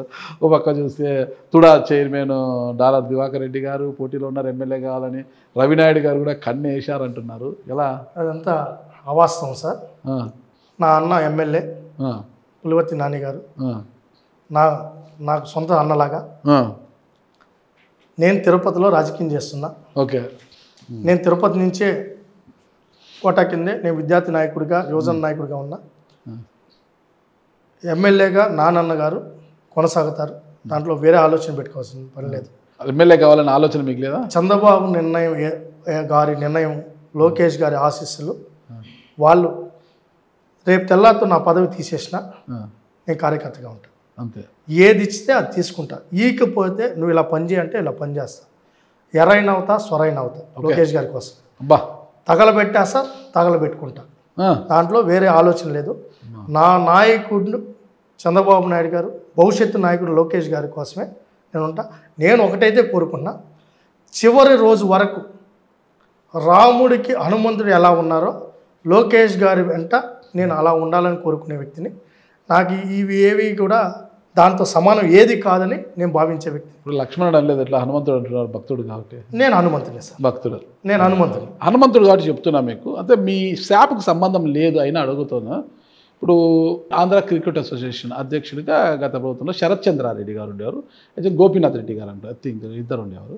శరత్ చంద్రారెడ్డి ఏమన్నా ధోనీనా, అతను ఏమన్నా సచిన్ టెండూల్కరా అతనికి ఇచ్చారు అధ్యక్షుడు కానీ ఆ రోజు విమర్శలు చేశారు, బాగానే ఉంది, అది స్కామ్లు జరిగాయి అది ఇది అని అన్నారంట. ఇప్పుడు వచ్చాలకే ఏసీపీ అధ్యక్షుడు ఎవరు? ఇప్పుడు చిన్ని గారు, సానా సతీష్ గారు ఉన్నట్టున్నారు. ఓకే ఓకే, ఉన్నట్టున్నారు. వాళ్ళే కదా ఉండేది. వాళ్ళు వీళ్ళిద్దరూ కూడా, ఒకరు విరాట్ కోహ్లీ, ఒకరు ఏమన్నా రోహిత్ శర్మలా. అంటే మీరు ఒకటి గుర్తుపెట్టుకోవాలి, వాళ్ళు ఏ రోజైనా ఆ క్రికెట్ గురించి ఆలోచించిన పాపం. ఈరోజు చిన్ని అన్న ఉన్నారు, సతీష్ అన్న ఉన్నారు. ఈరోజు ఏపీఎల్ తీసుకొని వచ్చారు. ఇక్కడ ఉమెన్ క్రికెట్ కూడా మనకి ఇక్కడ కొన్ని 2-3 మ్యాచ్లు ఇక్కడ నిర్వహించుకునేలా చేశారు. ఐపీఎల్ తీసుకొని వచ్చి ఇక్కడ ఆడిచ్చారు. ఈరోజు నిరంతరం ఎక్కడెక్కడ స్టేడియంస్ మీద దృష్టి పెట్టారు. ఒక ప్రణాళికాబద్ధంగా పోతున్నారు. క్రీడాకారులను ప్రోత్సహిస్తున్నారు. ఏ డీవియేషన్స్ లేకుండా, ఎక్కడ అలిగేషన్స్ లేకుండా ఎక్కడికక్కడ ఒక పర్ఫెక్షన్ తీసుకొని వస్తున్నారు. దీనికంటే ఏం కావాలి? మరి ఇంత పర్ఫెక్షన్ తెచ్చారు. గతంలో చాలా జరిగాయి అంటున్నారు కదా. ఈరోజు మీ ప్రభుత్వం శరత్ చంద్రారెడ్డి గారి గురించి ఎక్కడ ఏం మాట్లాడడం లేదు. గోపీనాథ్ రెడ్డి గారి గురించి, శరత్ చంద్రారెడ్డి గురించి ఎక్కడ ఏమంటే వాళ్ళ మామ విజయసాయిరెడ్డి గారు ఈరోజు టీడీపీ వైపు వచ్చేశారు అన్నట్లుగా సంకేతాలు ఉన్నాయి. కాబట్టి శరత్ చంద్రారెడ్డి గారి విషయంలో గప్చిప్, అంతే కదా. గప్చిప్ ముందుకి మీరు ఒక అడిగేసి రేపు జగన్మోహన్ రెడ్డి కూడా టీడీపీ వైపు ఉన్నారంటే ఇంక నేనేమనలేదు సార్. ఎందుకంటే విజయసాయిరెడ్డి గారు అసలు లిక్కర్ కేసు ఫస్ట్ ఆయనే కదా. విజయసాయిరెడ్డి గారు జగన్మోహన్ రెడ్డికి ఆత్మనో ప్రేతాత్మనో నాకు తెలియదు. ఇప్పుడు ప్రేతాత్మ, అప్పుడు ఆత్మ. వాళ్ళ మధ్య ఈ ఆస్తి తగాదాలు ఉన్నాయో, పదవీ తగాదాలు ఉన్నాయో, నెంబర్ 1 నెంబర్ 2 మీద తగాదాలు ఉన్నాయి, నాకైతే తెలియదు. వాళ్ళు కొట్టుకొని వాళ్ళు కొట్టుకుంటే శరత్చంద్రారెడ్డి గారి పేరు ఎక్కడ కూడా ఉచ్చరించడం లేదు ఇప్పుడు ఇంత విషయాలలో. అంటే అది చిన్ని గారిని అడిగితే తెలుస్తుంది సార్. నాకైతే దాని మీద నాకు అవగాహన తక్కువే. చిన్ని గారిని అడగాలి ఇప్పుడు మీకు కూడా, ఎందుకంటే చిన్ని గారు విజయవాడ పార్లమెంట్ సభ్యుడు, ఆయన ఎంపీ. కానీ ఆయనకు కర్నూలు క్రికెట్ క్లబ్లో ఆయనకు లైఫ్ టైం మెంబర్షిప్ ఉంది. ఆయనకు కర్నూలుకి ఆయనకి ఏం సంబంధం ఏంటి నాకు అర్థం కాదు.